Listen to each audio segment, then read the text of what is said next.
ಭಾಗವತರಿಗೆಲ್ಲ ನಮಸ್ಕಾರಗಳು. ಶ್ರೀನಿವಾಸ ಇತಿ ಶ್ರೇಷ್ಠತೆಯ ಪಾತ್ರಂ ಗುಣಾನ್ವಿತಃ ಕೌಶಿಕೋऽನन्तರಂಗಾರ್ಯಶ್ಚಿರಂ ವಿಜೇತಾಂ ಭುವಿ ನಿಸ್ತಾತ್ಮೀಯಭರಂ ವರಪ್ರದಗುರೌ ವೈರಾಗ್ಯಭಾಗ್ಯೋ ರಥೌ ವೇದಾಂತಾಮೃತಸಾರವಂತಮನಘಾತ್ ಶ್ರೀನಿವಾಸಾತ್ ಗುರೋಃ ಶ್ರೀಶೈಲಾನ್ವಯಕೌಸ್ತುಭस्य ತನಯಂ ಶಯೋನಿಧೇ ಶ್ರೀನಿಧೇಃ ವಂದೇ ಸಾಧುಕಟಾಕ್ಷकेलिनिलयं श्रीकृष्णसद्देशिकं श्रीवासरङ्गपरकालमुनित्रयाप्तलक्ष्मात्मलक्षणेति त्वैवागमान्तम् आचार्यभक्तिपरिपूतमनर्थशीलं गोपालदेशिकमुनिं गुरुमाश्रयामः। नारायणाख्येतिराजपदाब्जभृङ्गश्रीवासयोगिगुरुणार्पितभारमीशे भक्त्यादिपूर्णवरदारिकृपार्थचिह्नं श्रीश्रीनिवासमुनिवर्यमहं प्रपद्ये। श्रीनारायणयोगीन्द्रवरदारिकृपाश्रयं रङ्गेशपादविनतं श्रीनिवासमुनिं भजे। श्रीमान् वेङ्कटनाथार्य कवितार्कितकेसरी वेदान्ताचार्यवर्यो मे सन्निधत्तां सदा हृदि यो नित्यमच्युतपदाम्बुजयुग्मरुक्मो व्यामोहतः तरितराणि तनाय मेने अस्मद्गुरोर्भगवतोऽस्य देकसिन्धो रामानुजस्य चरणं प्रपद्ये। यतीन्द्रकृतभाष्यार्थाय व्याख्यानेन दर्शिताः परं सुदर्शनार्यं तं वन्दे कूलकुलाधिपम् येनोपनिषदां भाष्यं रामानुजमतानुगं रम्यं कृतं प्रपद्ये तं रङ्गरामानुजं मुनिम् अद्भुतं यस्य विक्रान्तं वेदवीथिविशोधने अपरं निगमान्तार्यं प्रपद्ये वीरराघवम् अतसी गुच्छसच्छायमञ्चितोरस्थलं श्रिया अञ्जनाचलशृङ्गारमञ्जलिर्मम गाहताम्। ॐ आप्यायन्तु ममाङ्गानि वाक्प्राणश्चक्षुश्रोत्रमथो बलमिन्द्रियाणि च सर्वं ब्रह्मोपनिषदं माहं ब्रह्म निराकुर्यां मा ब्रह्म निराकरोत्। अनिराकरणमस्तु अनिराकरणं मे अस्तु। तदात्मनि निरतेय उपनिषत्सु धर्माः ते मयि सन्तु ते मयि सन्तु। ॐ शान्तिः शान्तिः शान्तिः। श्रीमते रामानुजाय नमः।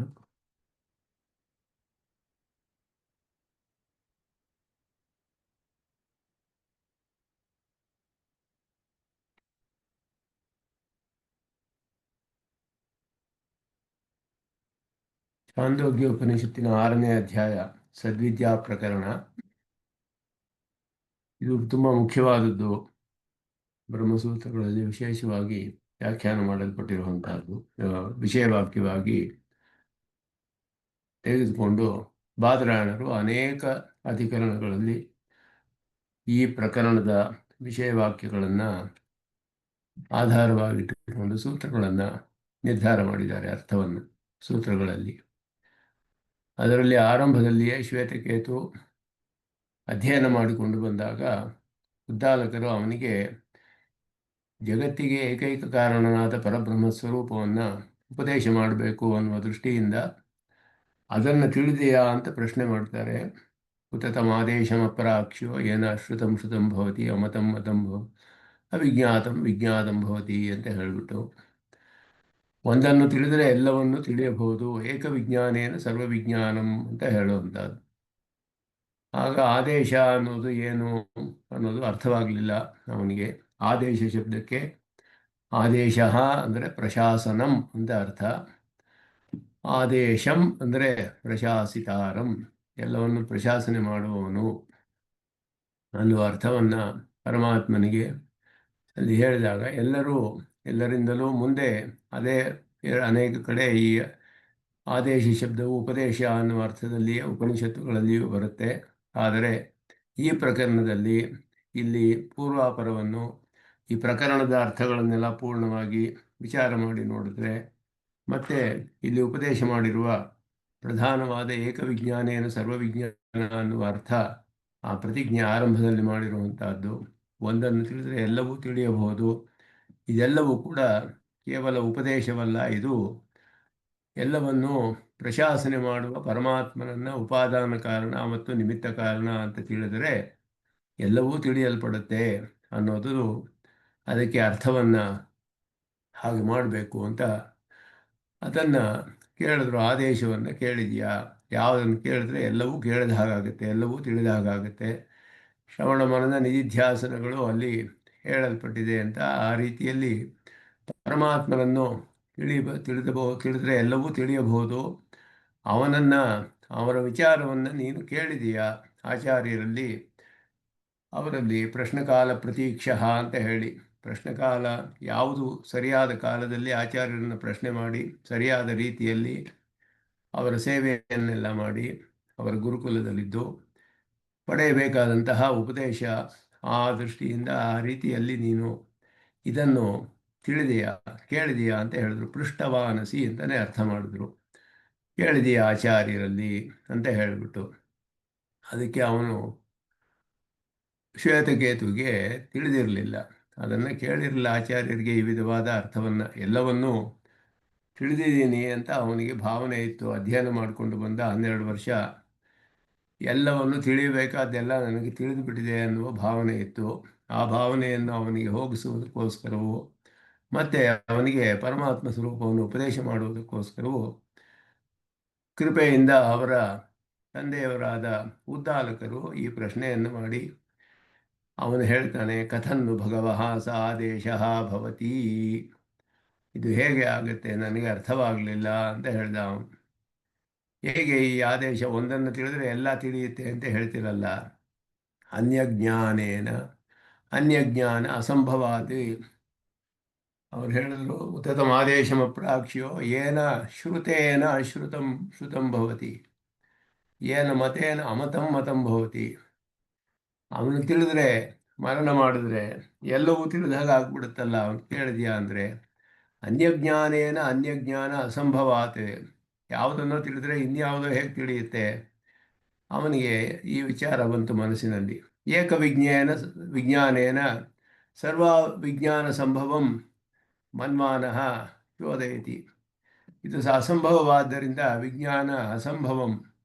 ಒಂದನ್ನು ತಿಳಿದರೆ ಎಲ್ಲವೂ ತಿಳಿಯೋದು, ಒಂದನ್ನು ತಿಳಿದರೆ ಇನ್ನೊಂದು ಯಾವುದೋ ಪದಾರ್ಥವನ್ನೇ ತಿಳಿಯೋಕ್ಕಾಗೋದಿಲ್ಲ, ಒಂದನ್ನು ತಿಳಿದರೆ ಎಲ್ಲವೂ ತಿಳಿಯೋಕ್ಕಾಗತ್ತೆ ಅಂತ ಹೇಳ್ತಿರಲ್ಲ, ಇದು ಹೇಗೆ ಸಾಧ್ಯ ಅನ್ನೋದು ಅವನಿಗೆ. ಏಕವಿಜ್ಞಾನೇನ ಸರ್ವವಿಜ್ಞಾನ ಅಸಂಭವಂ ಮನ್ಮಾನಃ.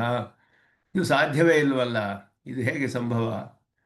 ಆದ್ದರಿಂದ ನೀವೇ ಅದನ್ನು ತಿಳಿಸಿ. ಕಥನ್ನು ಭಗವಃ ಸ ಆದೇಶ, ಹೇ ಭಗವಃ ಪೂಜ್ಯರೇ, ಈದೃಶ ಆದೇಶ ಕಥಂ ಭವೇತ್, ಹೇಗೆ ಇರಕ್ಕೆ ಸಾಧ್ಯ? ಇಂತಹ ಒಂದು ಪದಾರ್ಥ ಇದೆಯೇ? ಒಂದನ್ನು ತಿಳಿದ್ರೆ ಎಲ್ಲ ತಿಳಿಬಹುದು ಅಂತ ಹೇಳ್ತಿರಲ್ಲ, ಇದೆಯೇ ಅನ್ನುವುದು ಪ್ರಶ್ನೆ. ಅದಕ್ಕೆ ಏನು ಅಭಿಪ್ರಾಯ ಅಂದರೆ, ಉಪಾದಾನ ಉಪಾದೇಯೋ ತತ್ ಸಂಭವತಿ ಇತಿ ಅಭಿಪ್ರಾಯೇಣ ಉತ್ತರಮಾಹ. ಅದಕ್ಕೆ ಅವರು ಕೊಡುವ ಉತ್ತರ ಏನು ಅಂದರೆ, ಉದ್ದಾಲಕರು ಹೇಗೆ ಈ ಆದೇಶ ಅಂದರೆ ಕೇಳಿದ್ರೆ ಎಲ್ಲವೂ ತಿಳಿದ ಹಾಗಾಗತ್ತೆ ಅಂದ್ರಲ್ಲ, ಇದು ಹೇಗೆ ಸಾಧ್ಯ? ಒಂದು ತಿಳಿದ್ರೆ ಇನ್ನೊಂದು ತಿಳಿಯೋಕ್ಕಾಗೋದಿಲ್ಲ, ಒಂದನ್ನು ತಿಳಿದ್ರೆ ಎಲ್ಲವೂ ತಿಳಿಯೋಕ್ಕಾಗತ್ತೆ ಅಂತಿರಲ್ಲ, ಇದು ಹೇಗೆ ಸಾಧ್ಯ ಅಂತ ಪ್ರಶ್ನೆ ಮಾಡಿದ್ರು. ಅದಕ್ಕೆ ಅವರು ಕೊಡುವ ಉತ್ತರ ಹೀಗಿದೆ. ಇದು ಒಂದು ಪೇಜ್ ಬಿಟ್ಟು ಹೋಗಿತ್ತು ಹೋದ ಸತಿ, ಅದನ್ನು ಬೇರೆಯಾಗಿ ಶೇರ್ ಮಾಡಿದ್ದೆ. ಅವರು ಕೊಡುವ ಉತ್ತರ, ಯಥಾ ಸೌಮ್ಯ ಏಕೇನ ಮೃತ್ಪಿಂಡೇನ ಸರ್ವಂ ಮೃಣ್ಮಯಂ ವಿಜ್ಞಾತಂ ಸ್ಯಾತ್ ವಾಚಾರಂಭಣಂ ವಿಕಾರೋ ನಾಮಧೇಯಂ ಮೃತಿಕೇತ್ಯೇವ ಸತ್ಯಂ. ಬಹಳ ವಿಸ್ತಾರವಾಗಿ ವಿಚಾರ ಮಾಡಲ್ಪಟ್ಟ ವಿಷಯ ಇದು. ಎಲ್ಲ ಆಚಾರ್ಯರುಗಳಿಂದಲೂ ಬ್ರಹ್ಮಸೂತ್ರಕಾರರಿಂದಲೂ ಅನೇಕ ವಿಧವಾಗಿ ಅನೇಕ ರೀತಿಯಲ್ಲಿ ವಿಸ್ತಾರವಾಗಿ ವಿಚಾರ ಮಾಡಲ್ಪಟ್ಟ ವಾಕ್ಯ ಇವುಗಳೆಲ್ಲ ಈ ಪ್ರಕರಣದಲ್ಲಿ ಬರೋದು. ಅವರು ಹೇಳಿದ್ರು, ಎಲೆ ಸೌಮ್ಯನೇ ಅಲ್ಲೋ, ಹೇಗೆ ಒಂದು ಮಣ್ಣಿನ ಹೆಂಟೆಯನ್ನು ತಿಳಿದ್ರೆ ಅದರಿಂದ ಮಾಡಿದ ಎಲ್ಲವೂ ತಿಳಿದಾಗ ಆಗ್ಬಿಡುತ್ತೋ, ಹಾಗೆ ವಾಚಾರಂಭಣಂ ವಿಕಾರ ನಾಮಧೇಯಂ ಮೃತಿಕಾ ಇತ್ಯೇವ ಸತ್ಯಂ ಅಂತ ವಾಕ್ಯ.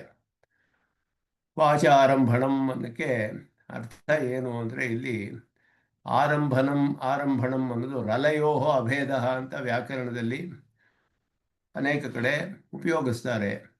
ರೇಪಕ್ಕೂ ಲಕಾರಕ್ಕೂ ಭೇದವಿಲ್ಲದಂತೆ ಪ್ರಯೋಗಗಳು ವ್ಯಾಕರಣದಲ್ಲಿ ನ್ಯಾಯಸಮ್ಮತವಾದದ್ದು ವ್ಯಾಕರಣಶಾಸ್ತ್ರದಲ್ಲಿ. ಆದ್ದರಿಂದ ಇದು ಆಲಂಬನ ಅನ್ನುವ ಶಬ್ದವು ಆರಂಭಣ ಅಂತ ಆಗಿದೆ ವೇದದಲ್ಲಿ.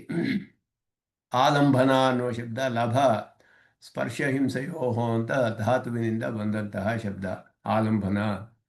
ಸ್ಪರ್ಶ ಅನ್ನುವ ಅರ್ಥದಲ್ಲಿಯೂ ಹಿಂಸೆ ಅನ್ನುವ ಅರ್ಥದಲ್ಲಿಯೂ ಆ ಧಾತುವು ಉಪಯೋಗಿಸಲ್ಪಡುತ್ತೆ.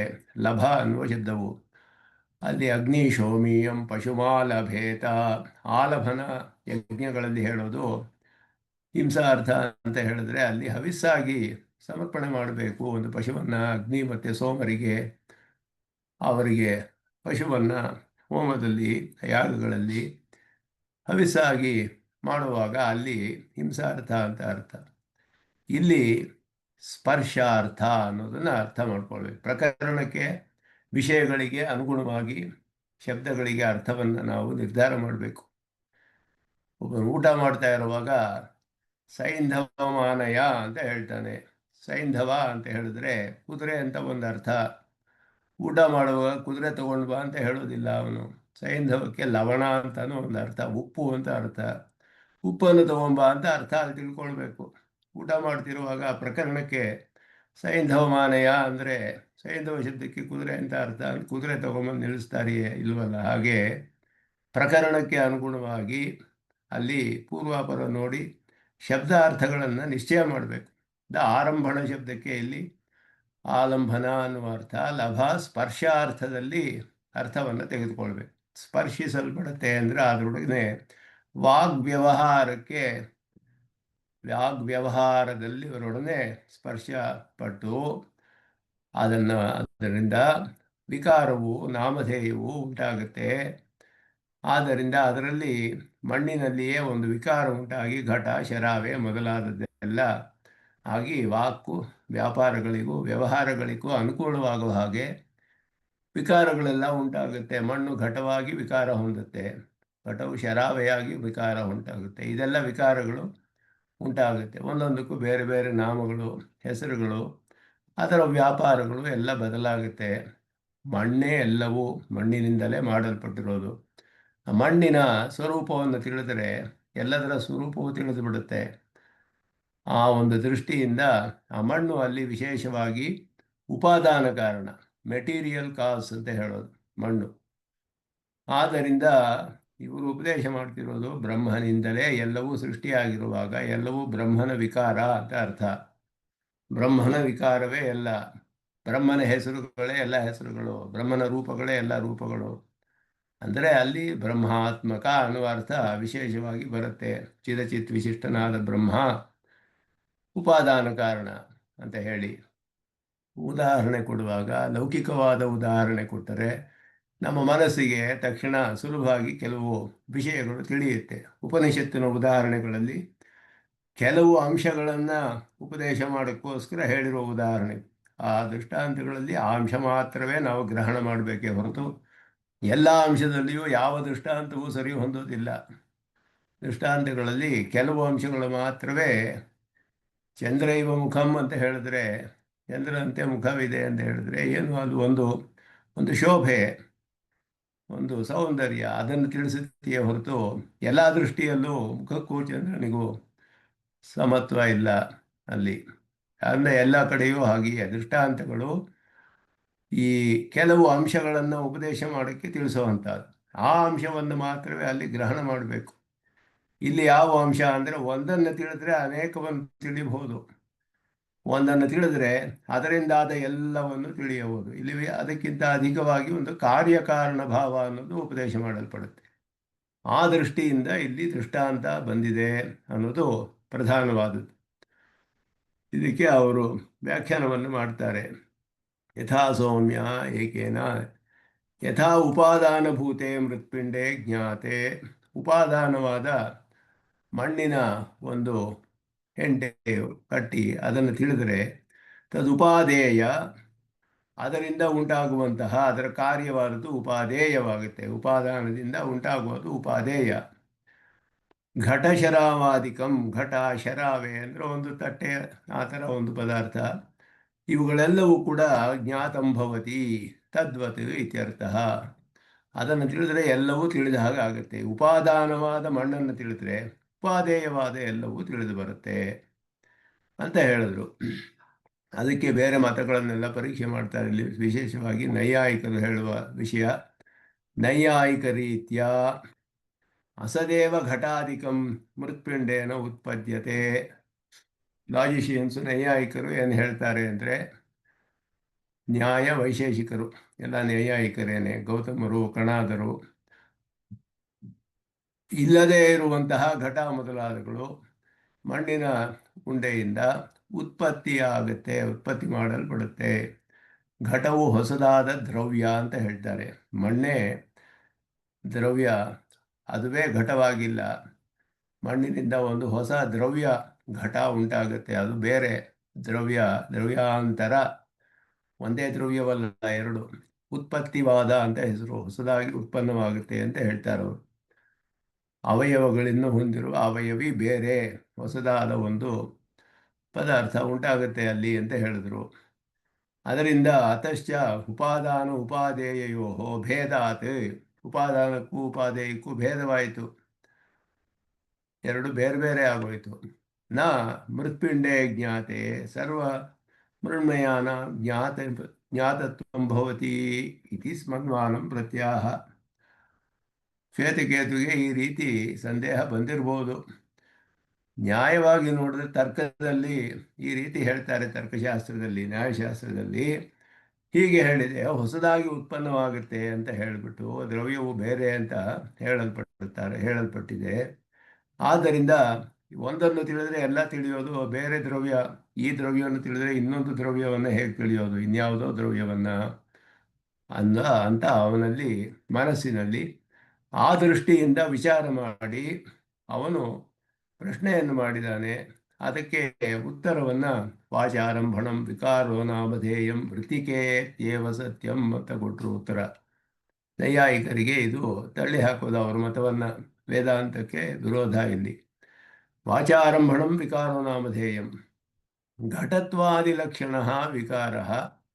ಘಟತ್ವ ಅಂದರೆ ಘಟ ಜಾತಿ ಅಂತ ಅರ್ಥ, ತ್ವ ಸೇರಿದ್ರೆ ಜಾತಿ ಅಂತ ಅರ್ಥ. ಅಲ್ಲಿ ಮನುಷ್ಯತ್ವ, ದೇವತ್ವ, ಘಟತ್ವ, ಇದೆಲ್ಲ ತ್ವ ಸೇರಿದ್ರೆ ನ್ಯಾಯದರ್ಶನದ ಪರಿಭಾಷೆ ಇದೆಲ್ಲ. ಅದೇ ಜಾತಿಯನ್ನು ತಿಳಿಸುತ್ತೆ. ಘಟಜಾತಿಯ ಲಕ್ಷಣ ಹೊಂದಿರುವಂತಹ ವಿಕಾರ. ಘಟಶರಾವಾದಿ ನಾಮಧೇಯಂಚ, ಘಟ ಆದಿ ಅನ್ನೋದ್ರಿಂದ ಘಟತ್ವ, ಶರಾವತ್ವ ಮೊದಲಾದದೆಲ್ಲ ಬರುತ್ತೆ. ಘಟ, ಶರಾವೆ ಮೊದಲಾದ ಹೆಸರುಗಳು ಕೂಡ ಆರಂಭಿಸಲ್ಪಡುತ್ತೆ. ಆರಭ್ಯತೆ ಅಂತ ಹೇಳಿದ್ರೆ ಆಲಭ್ಯತೆ ಅಂತ ಅರ್ಥ. ಆರಭ್ಯತೆ ಅನ್ನೋದ್ರಿಂದ ಆರಂಭ ಅನ್ನೋ ಅರ್ಥವಲ್ಲ ಇಲ್ಲಿ ಪ್ರಕರಣಕ್ಕೆ ಅನುಗುಣವಾಗಿ ಆಲಂಬ ಅನ್ನೋ ಅರ್ಥ ತಗೋಬೇಕು. ಆರಂಭಣ, ನೈಯಾಯಿಕರು ಆರಂಭವಾದಿಗಳು, ಉತ್ಪತ್ತಿವಾದ, ಆರಂಭವಾದ ಅಂತಲೇ ಹೆಸರು ಅವರಿಗೆ. ಹೊಸದಾಗಿ ಉಂಟಾಗುತ್ತೆ ಬೇರೆ ದ್ರವ್ಯ ಅಂತ ಹೇಳ್ತಾರೆ ಅವರು. ಆದರೆ ಇಲ್ಲಿ ಆಲಭ್ಯತೆ ಸ್ಪೃಶ್ಯತೆ ಇತಿ ಆರಂಭಣಂ. ಸ್ಪೃಶ್ಯತೆ, ಸ್ಪರ್ಶಿಸಲ್ಪಡುತ್ತೆ, ಅದರೊಡನೆ ಸಂಬಂಧವನ್ನು ಹೊಂದುತ್ತೆ ಅಂತ ಅರ್ಥ. ಕರ್ಮಣಿ ಲ್ಯೂಟ್ ಪ್ರತ್ಯಯವನ್ನು ಅರ್ಥಿಸ್ತಾರೆ. ತೇನೈವ ಮುದ್ರವ್ಯೇಣ ಘಟಶರಾವಾದಿ ಲಕ್ಷಣ ವಿಕಾರ ಘಟಶರಾವಾದಿ ನಾಮಧೇಯಂಚ ಸ್ಪೃಶ್ಯತೆ ಇತ್ಯರ್ಥ. ಇದೆಲ್ಲ ಭಾಷಿಕಾರರೇ ವಿಸ್ತಾರವಾಗಿ ವ್ಯಾಖ್ಯಾನ ಮಾಡಿಬಿಟ್ಟಿದ್ದಾರೆ ಪೂರ್ತಿ. ಇದು ವಾಕ್ಯಗಳು, ಈ ಪ್ರಕರಣದ ಎಲ್ಲ ಮಂತ್ರಗಳಿಗೂ ಭಾಷಿಕಾರರು ಶ್ರೀಭಾಷೆಗಳಲ್ಲಿ ಅನೇಕವಾಗಿ ವೇದಾರ್ಥ ಸಂಗ್ರಹದಲ್ಲಿಯೂ ವ್ಯಾಖ್ಯಾನ ಮಾಡಿಬಿಟ್ಟಿದ್ದಾರೆ ವಿಸ್ತಾರವಾಗಿ.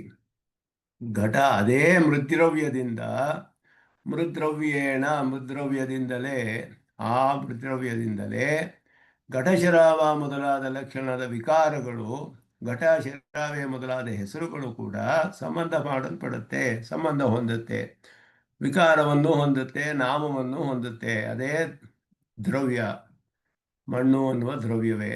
ಆರಂಭಣ ಶಬ್ದಸ್ಯ ಪುಂ ನಪುಂಸಕಲಿಂಗ ವಿಕಾರ ನಾಮಧೇಯ ವಿಶೇಷಣತ್ವೇಪಿ ನಪುಂಸಕ ಏಕಶೇಷ ಏಕವದ್ಭಾವಾಭ್ಯಾಂ ವಾ ಲಿಂಗ ಸಾಮಾನ್ಯಾದಿ ವಿವಕ್ಷಾಯ ವಾ ಆರಂಭಣಮಿತಿ ನಪುಂಸಕೈಕವಚನ ನಿರ್ದೇಶಃ. ಇದು ನಪುಂಸಕ ವಿಕಾರ ಅನ್ನೋದು ಪುಲ್ಲಿಂಗ ಶಬ್ದವಾಯಿತು. ಪುಲ್ಲಿಂಗ ಶಬ್ದ ವಿಕಾರ ಅಂತ ಹೇಳೋದು. ಮತ್ತೆ ನಾಮಧೇಯಂ ಅನ್ನೋದು ನಪುಂಸಕಲಿಂಗ. ಇದಕ್ಕೆಲ್ಲ ಆರಂಭಣ ಶಬ್ದಕ್ಕೆ ಆರಂಭಣಂ, ಆಲಂಬನಂ ಅನ್ನೋದು ನಪುಂಸಕಲಿಂಗ. ಇದಕ್ಕೆ ಪುಲ್ಲಿಂಗ, ನಪುಂಸಕಲಿಂಗ ಎರಡು ಲಿಂಗದಲ್ಲಿರುವ ಶಬ್ದಗಳ ವಿಶೇಷಣ ಬಂದಿದೆ ಇಲ್ಲಿ. ಒಂದು ವಿಕಾರ, ಒಂದು ನಾಮಧೇಯ. ವಿಕಾರ ನಾಮಧೇಯಂ, ಒಂದು ಪುಲ್ಲಿಂಗ ಶಬ್ದ, ಒಂದು ನಪುಂಸಕಲಿಂಗ. ವಾಚಾರಂಭಣಂ ವಿಕಾರೋ ನಾಮಧೇಯಂ, ಅಲ್ಲಿ ನಪುಂಸಕಲಿಂಗವನ್ನೇ ಹೇಳಿದ್ರು. ಯಾಕೆ ಅಂದರೆ ಅಲ್ಲಿ ಒಂದು ವ್ಯಾಕರಣದ ಸೂತ್ರವೂ ಇದೆ, ಏಕಶೇಷ ಏಕವದ್ಭಾವಂ ಅಂತ. ಏಕಶೇಷ ಏಕವದ್ಭಾವಂ, ಅನೇಕ ಶಬ್ದಗಳು ಬಂದರೆ ಅದರಲ್ಲಿ ಕೆಲವು ಪುಲ್ಲಿಂಗ ಶಬ್ದಗಳು, ಸ್ತ್ರೀಲಿಂಗ ಶಬ್ದಗಳು ಇದಿರ್ಬೋದು, ಎಲ್ಲ ಇರಬಹುದು. ಕಡೆಯಲ್ಲಿ ಯಾವ ಶಬ್ದ ಬರುತ್ತೋ ಅದರ ಲಿಂಗ ಎಲ್ಲದಕ್ಕೂ ಸಮಸ್ತ ಪದಕ್ಕೆ ಹೇಳಬೇಕು, ಹೇಳೋದು ಏಕವ ಏಕಶೇಷ ಏಕವದ್ ಭಾವ ಅಂತ ಅದಕ್ಕೆ ಹೆಸರು. ಒಂದು ಉಳಿಯೋದು, ಒಂದರ ಭಾವ ಅಂದರೆ ಒಂದರ ಲಿಂಗ. 4-5 ಶಬ್ದಗಳು ಸೇರಿಸಿ ಹೇಳುವಾಗ ಆಗ ಒಂದು ಪುಲ್ಲಿಂಗ ಶಬ್ದ ಇರುತ್ತೆ, ಒಂದು ನಪುಂಸಕಲಿಂಗ ಶಬ್ದ ಇರುತ್ತೆ. ಇದೆಲ್ಲ ಸೇರಿಸಿ ಒಂದು ಸಮಾಸ ಮಾಡಿದ್ರೆ ಕಡೆಯಲ್ಲಿ ಯಾವ ಶಬ್ದ ಬರುತ್ತೋ ಅದಕ್ಕೆ ಯಾವ ಲಿಂಗವಿದೆಯೋ ಆ ಲಿಂಗವೇ ಆ ಸಮಸ್ತ ಪದಕ್ಕೂ ಬರುತ್ತೆ. ಇದು ವ್ಯಾಕರಣದ ಒಂದು ಸೂತ್ರದ ನ್ಯಾಯ. ಅದಕ್ಕೆ ಅನುಗುಣವಾಗಿ ಅರ್ಥ ಮಾಡ್ಕೊಳ್ಬೋದು. ಇಲ್ಲಿ ನಪುಂಸಕಲಿಂಗ ಪುಲ್ಲಿಂಗಗಳ ವ್ಯಾಕರಣ ವಿಷಯ ಸ್ವಲ್ಪ ಮಾಡ್ತಾರೆ, ಅದನ್ನು ಹೇಳ್ತಾರೆ ಇಲ್ಲಿ. ಮೃದ್ರವ್ಯೇಣ, ಆದ್ದರಿಂದ ಇಲ್ಲಿ ವಿಕಾರೋ ವಾಚಾರಂಭಣಂ ಅಂತ ಹೇಳಿರೋದು ನಪುಂಸಕಲಿಂಗದಲ್ಲಿ ಏನು ವಿರೋಧ ಇಲ್ಲ. ವಿಕಾರೋ ನಾಮಧೇ ವಿಕಾರ ನಾಮಧೇಯೇ, ಇಲ್ಲಿ ನೋಡಿ ತಿಳಿಯುತ್ತೆ ಈ ಶಬ್ದದಲ್ಲಿಯೇ. ವಿಕಾರ ನಾಮಧೇಯಂಚ ವಿಕಾರ ನಾಮಧೇಯೇ ಅಂತ ಸಮಸ್ತ ಪದ. ನಾಮಧೇಯೇ ಅನ್ನೋದು ನಪುಂಸಕಲಿಂಗದ ರೂಪ, ನಾಮಧೇಯಂ ನಾಮಧೇಯೇ ಅಂತ ಹೇಳ್ಬಿಟ್ಟು ಎರಡು ನಾಮಧೇಯಗಳು. ಪುಲ್ಲಿಂಗವಾಗಿದ್ದರೆ ವಿಕಾರವು ಅಂತ ಆಗಬೇಕಾಯಿತು, ನಾಮಧೇಯ ವಿಕಾರವು. ನಾಮಧೇಯ ಮೊದಲು ಹಾಕಿ ವಿಕಾರ ಎರಡನೇ ಸತಿ ಹಾಕಿದ್ರೆ ಎರಡು ಸೇರಿ ಸಮಸ್ತ ಪದ ಮಾಡಿದ್ರೆ ನಾಮಧೇಯಂ ವಿಕಾರಶ್ಚ ನಾಮಧೇಯ ವಿಕಾರವು ಅಂತ ಮಾಡಬೇಕು. ಪುಲ್ಲಿಂಗದ ಬರುತ್ತೆ, ಅದು ಕಡೆಯ ಶಬ್ದ ಯಾವುದಿದೆಯೋ ಅದರ ಲಿಂಗ ಬರುತ್ತೆ. ಏಕಶೇಷ ಏಕವದ್ಭಾವ ಅಂತ ಅದಕ್ಕೆ ಹೆಸರು. ಆ ರೀತಿ ಇಲ್ಲಿ ವ್ಯಾಕರಣ ಅಂತ ಹೇಳ್ತಾರೆ. ಮೃದ್ರವ್ಯೇಣ ವಿಕಾರ ನಾಮಧೇಯೇ ಕಸ್ಮೈ ಪ್ರಯೋಜನಾಯ ಸ್ಪೃಶ್ಯತೆ ಇತ್ಯತ್ರ. ಯಾರ ಪ್ರಯೋಜನಕ್ಕಾಗಿ ಆಗುತ್ತೆ, ಏನಕ್ಕೆ ಈ ಮೃದ್ರವ್ಯಕ್ಕೆ ವಿಕಾರ ನಾಮಧೇಯಗಳು ಸಂಬಂಧ ಹೊಂದುತ್ತಲ್ಲ, ಈ ಮಣ್ಣು ಯಾವ ಪ್ರಯೋಜನಕ್ಕೋಸ್ಕರ ಅಂತ ಕೇಳಿದ್ರೆ ವಾಚಾರಂಭಣಂ ಅಂತ ಹೇಳಿದ್ರು. ಪ್ರಯೋಜನಸ್ಯ ಹೇತುತ್ವ ವಿವಕ್ಷೆಯ ತೃತೀಯ. ವಾಚಾ ಅನ್ನೋದು ತೃತೀಯ ವಿಭಕ್ತಿ, ಆದ್ದರಿಂದ ತೃತೀಯ ಹೇತವು ಒಂದು ಪಾಣಿನಿ ಸೂತ್ರ ಹೇತ್ವರ್ಥದಲ್ಲಿ ಬರುತ್ತೆ, ಕಾರಣಾರ್ಥದಲ್ಲಿ ತೃತೀಯ ವಿಭಕ್ತಿಯು. ಪ್ರಯೋಜನಸ್ಯ ಹೇತುತ್ವ ವಿವಕ್ಷೆಯ, ಹೇತುತ್ವವನ್ನು ಪ್ರಯೋಜನವು ಕಾರಣದಿಂದ ತಿಳಿಸೋದು ತೃತೀಯ ಶಬ್ದದಲ್ಲಿ ವಾಕ್ ವ್ಯವಹಾರಕ್ಕೋಸ್ಕರ ಅಂತ ಅರ್ಥ. ವಾಕ್ ಶಬ್ದಶ್ಚ ಅಜಹಲ್ಲಕ್ಷಣೆಯ ವಾಗಾದಿ ವ್ಯವಹಾರ ಪರಃ ಹೇಳಿದಿಂದ ವಾಚ ಅಂದರೆ ವಾಕಿನ ಪ್ರಯೋಜನಕ್ಕೆ ಇದು ಸಂಬಂಧ ಹೊಂದ್ತಾ ಇರೋದು, ಅದರ ಕಾರಣದಿಂದ ಅಂತ ಹೇಳಿದ್ರೆ ವಾಕ್ ಅಂತ ಹೇಳಿದ್ರೆ ವಾಕ್ ಅಂದರೆ ವ್ಯವಹಾರವೂ ಬರುತ್ತೆ. ಶಾಬ್ದ ವ್ಯವಹಾರವೂ ಕೂಡ ವಾಕ್ಗಳು ತಾನೇ, ಅದೆಲ್ಲ ಶಬ್ದಗಳೇ ವಾಕ್ ವ್ಯವಹಾರ ಅಂತ ಹೇಳೋದು. ವಾಕ್ ಶಬ್ದಕ್ಕೆ ಲಕ್ಷಣಾರ್ಥದಲ್ಲಿ ಮುಖ್ಯಾರ್ಥದಲ್ಲಿ ಶಬ್ದ ವಾಕು ಅಂತಲೇ ಹೆಸರು, ಮತ್ತು ಲಕ್ಷಣ ಅದಕ್ಕೆ ಮುಖ್ಯಾರ್ಥವು ಲಕ್ಷಣಾರ್ಥವು ಎರಡು ಸೇರಿ ವ್ಯವಹಾರ ಅಂತ ಅರ್ಥ ಮಾಡೋದು. ವ್ಯವಹಾರ ವಾಗ್ವ್ಯವಹಾರ, ಶಾಬ್ದ ವ್ಯವಹಾರ ಅಂತ ಹೇಳೋದು ವಾಕ್ಗಳೇ. ಅದೆಲ್ಲ ನಮ್ಮ ಮಾತುಗಳು. ಮಾತು ಅನ್ನೋದು ಮಾತಿನ ವ್ಯವಹಾರ ಅನ್ನೋ ಶಬ್ದದಲ್ಲಿ ಇಲ್ಲಿ ಅರ್ಥ ಮಾಡಲ್ಪಡುತ್ತೆ. ಮಾತಿನ ವ್ಯವಹಾರವು ಮಾತಿನದೇ, ಆದ್ದರಿಂದ ಅಲ್ಲಿ ಮುಖ್ಯಾರ್ಥವೂ ಇದೆ ಮಾತು ಅನ್ನೋದು. ವ್ಯವಹಾರ ಅನ್ನೋದು ಲಾಕ್ಷಣಿಕವಾದ ಅರ್ಥ ಅಧಿಕವಾದದ್ದು. ಆದ್ದರಿಂದ ಇಲ್ಲಿ ವಾಗ್ವ್ಯವಹಾರ ಅಂತ ಹೇಳೋದು. ಅಜಹಲ್ ಲಕ್ಷಣ ಅಂತ ಹೆಸರು ಇದಕ್ಕೆ. ಅಜಹಲ್ ಲಕ್ಷಣ ಅಂದರೆ ಮುಖ್ಯಾರ್ಥವನ್ನು ಬಿಡದೆ ಲಕ್ಷಣಾರ್ಥವನ್ನು ಸೇರಿಸಿ ಅರ್ಥ ಮಾಡೋದು, ಅದಕ್ಕೆ ಅಜಹಲ್ ಲಕ್ಷಣ ಅಂತ. ವಾಕ್ ಅನ್ನುವ ಶಬ್ದಕ್ಕೆ ವಾಗ್ವ್ಯವಹಾರ ಅನ್ನುವ ಅರ್ಥ ಮಾಡ್ತಾರೆ. ತತಶ್ಚ ವಾಕ್ಪೂರ್ವಕ ಹಾನಾದಿ ವ್ಯವಹಾರಾರ್ಥಂ. ವ್ಯವಹಾರ ಅಂದರೆ ಏನು ಅಂದರೆ ಹಾನ ಉಪಾದಾನ, ಇದೆರಡೇ ಅರ್ಥ ವ್ಯವಹಾರಕ್ಕೆ. ಹಾನ ಉಪಾದಾನ ಶಾಬ್ದ, ಮೂರು ಶಾಬ್ದ ವ್ಯವಹಾರ. ಹಾನ ಅಂದರೆ ತ್ಯಾಗ ಮಾಡೋದು, ಉಪಾದಾನ ಸ್ವೀಕಾರ ಮಾಡೋದು.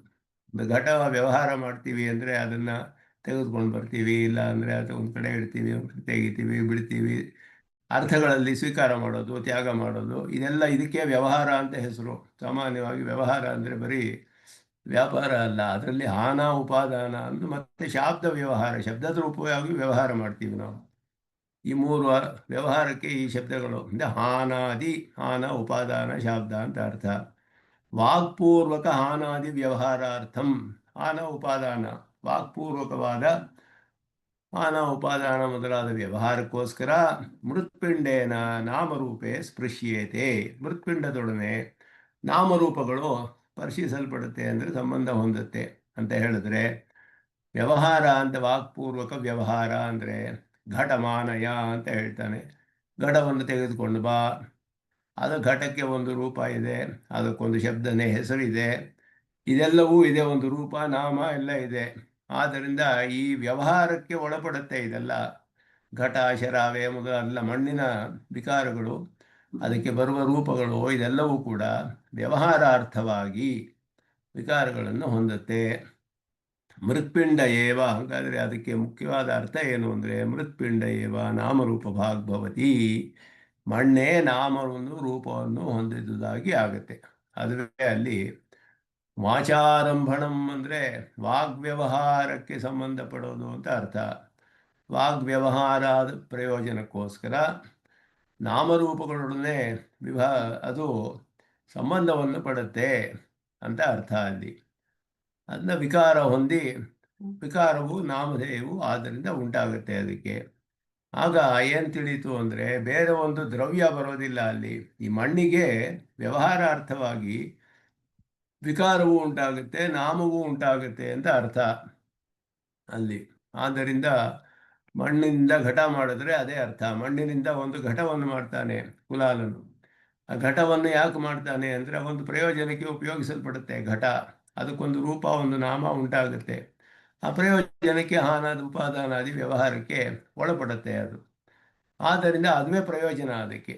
ವಿಕಾರಗಳನ್ನೆಲ್ಲ ಮಾಡುವಂಥದ್ದು ಪದಾರ್ಥದಲ್ಲಿ ಅವುಗಳಿಗೆ ವಿಶೇಷವಾದ ಒಂದು ವ್ಯವಹಾರ ಉಂಟಾಗುತ್ತೆ. ಆ ಪದಾರ್ಥಗಳಿಗೆ ಪ್ರಾಡಕ್ಟ್ಸು, ಮೆಟೀರಿಯಲ್ಲಿಂದ ಪ್ರಾಡಕ್ಟ್ಸ್ ಮಾಡೋದು ಯಾಕೆ ಅಂದರೆ, ಪ್ರಾಡಕ್ಟಿಗೆ ಒಂದು ಸ್ಪೆಷಲ್ ಯೂಸ್ ಇರುತ್ತೆ, ಅದಕ್ಕೊಂದು ಹೆಸರು, ರೂಪ, ವ್ಯವಹಾರದಲ್ಲೆಲ್ಲ ಉಪಯೋಗಿಸಲ್ಪಡುತ್ತೆ ಅದೆಲ್ಲ.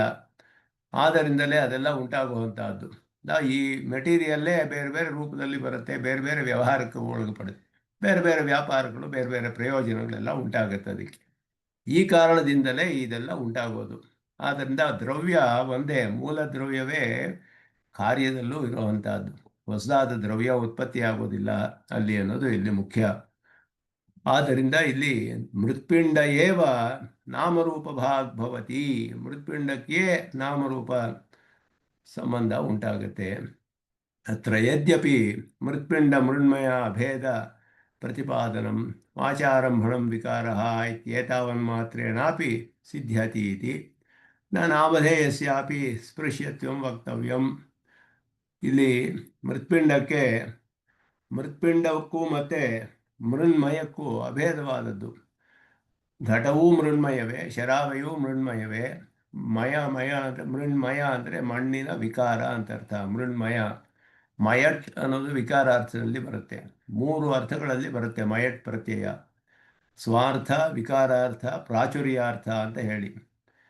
ಅದು ನಾವು ಇದರಲ್ಲಿ ನೋಡ್ಬೋದು. ಅನ್ನಮಯ, ಪ್ರಾಣಮಯ, ಆನಂದಮಯ, ತೈತಿರಿಯ ಉಪನಿಷತ್ತಲ್ಲಿ ಬರುವಾಗ ಪಂಚಕೋಶಗಳು ಅಂತೇನು ಹೇಳ್ತೀವೋ, ಅನ್ನಮಯ, ಪ್ರಾಣಮಯ, ಮನೋಮಯ, ವಿಜ್ಞಾನಮಯ, ಆನಂದಮಯ ಅಂತ ಹೇಳುವಾಗ, ಅನ್ನಮಯ ಅನ್ನೋದು ಅನ್ನದ ವಿಕಾರವಾದ ದೇಹವನ್ನು ತಿಳಿಸುತ್ತೆ. ಅಲ್ಲಿ ಮಯಟ್ ಪ್ರತ್ಯಯಕ್ಕೆ ವಿಕಾರಾರ್ಥ. ಪ್ರಾಣಮಯ ಅಂದರೆ ಪ್ರಾಣವೇ ಅಲ್ಲಿ ಅರ್ಥ, ಬೇರೆ ಏನೂ ಅರ್ಥವಿಲ್ಲ. ಪ್ರಾಣದ ವಿಕಾರವೂ ಅಲ್ಲ, ಪ್ರಾಣದ ಪ್ರಾಚುರ್ಯ ಅಂತಲೂ ಅರ್ಥ ಅಲ್ಲ, ಪ್ರಾಣ ಅಂತಲೇ ಅರ್ಥ. ಅದು ಸ್ವಾರ್ಥ ಅಂತ ಅರ್ಥ. ಆನಂದಮಯ ಅಂದರೆ ಆನಂದದ ಪ್ರಾಚುರ್ಯ, ಅತ್ಯಂತ ಆನಂದ, ನಿರತಿಶಯ ಆನಂದ ಸ್ವರೂಪ ಅನ್ನೋದನ್ನು ತಿಳಿಸುತ್ತೆ ಮಯಟ್ ಪ್ರತ್ಯಯ. 3 ಅರ್ಥದಲ್ಲಿ ಬರುತ್ತೆ ಮಯಟ್ ಪ್ರತ್ಯಯ. ಆ ಉದಾಹರಣೆಗಳಲ್ಲಿ ಎಲ್ಲ ಪ್ರತ್ಯಯಗಳು ಉಪಯೋಗಿಸಲ್ಪಟ್ಟಿದೆ. ಅದರಿಂದ ಅಲ್ಲಿ ತಿಳಿಬಹುದು ಅರ್ಥವನ್ನು. ಇಲ್ಲಿ ಮೃಣ್ಮಯ ಅಂತ ಹೇಳಿದ್ರೆ ಮಣ್ಣಿನ ವಿಕಾರ ಅಂತ ಅರ್ಥ. ಇಲ್ಲಿ ಮಣ್ಣಿನ ವಿಕಾರ. ಘಟವೂ ಮೃಣ್ಮಯವೇ ಅಂದರೆ ಘಟವು ಮಣ್ಣಿನ ವಿಕಾರ ಅಂತ ಅರ್ಥ.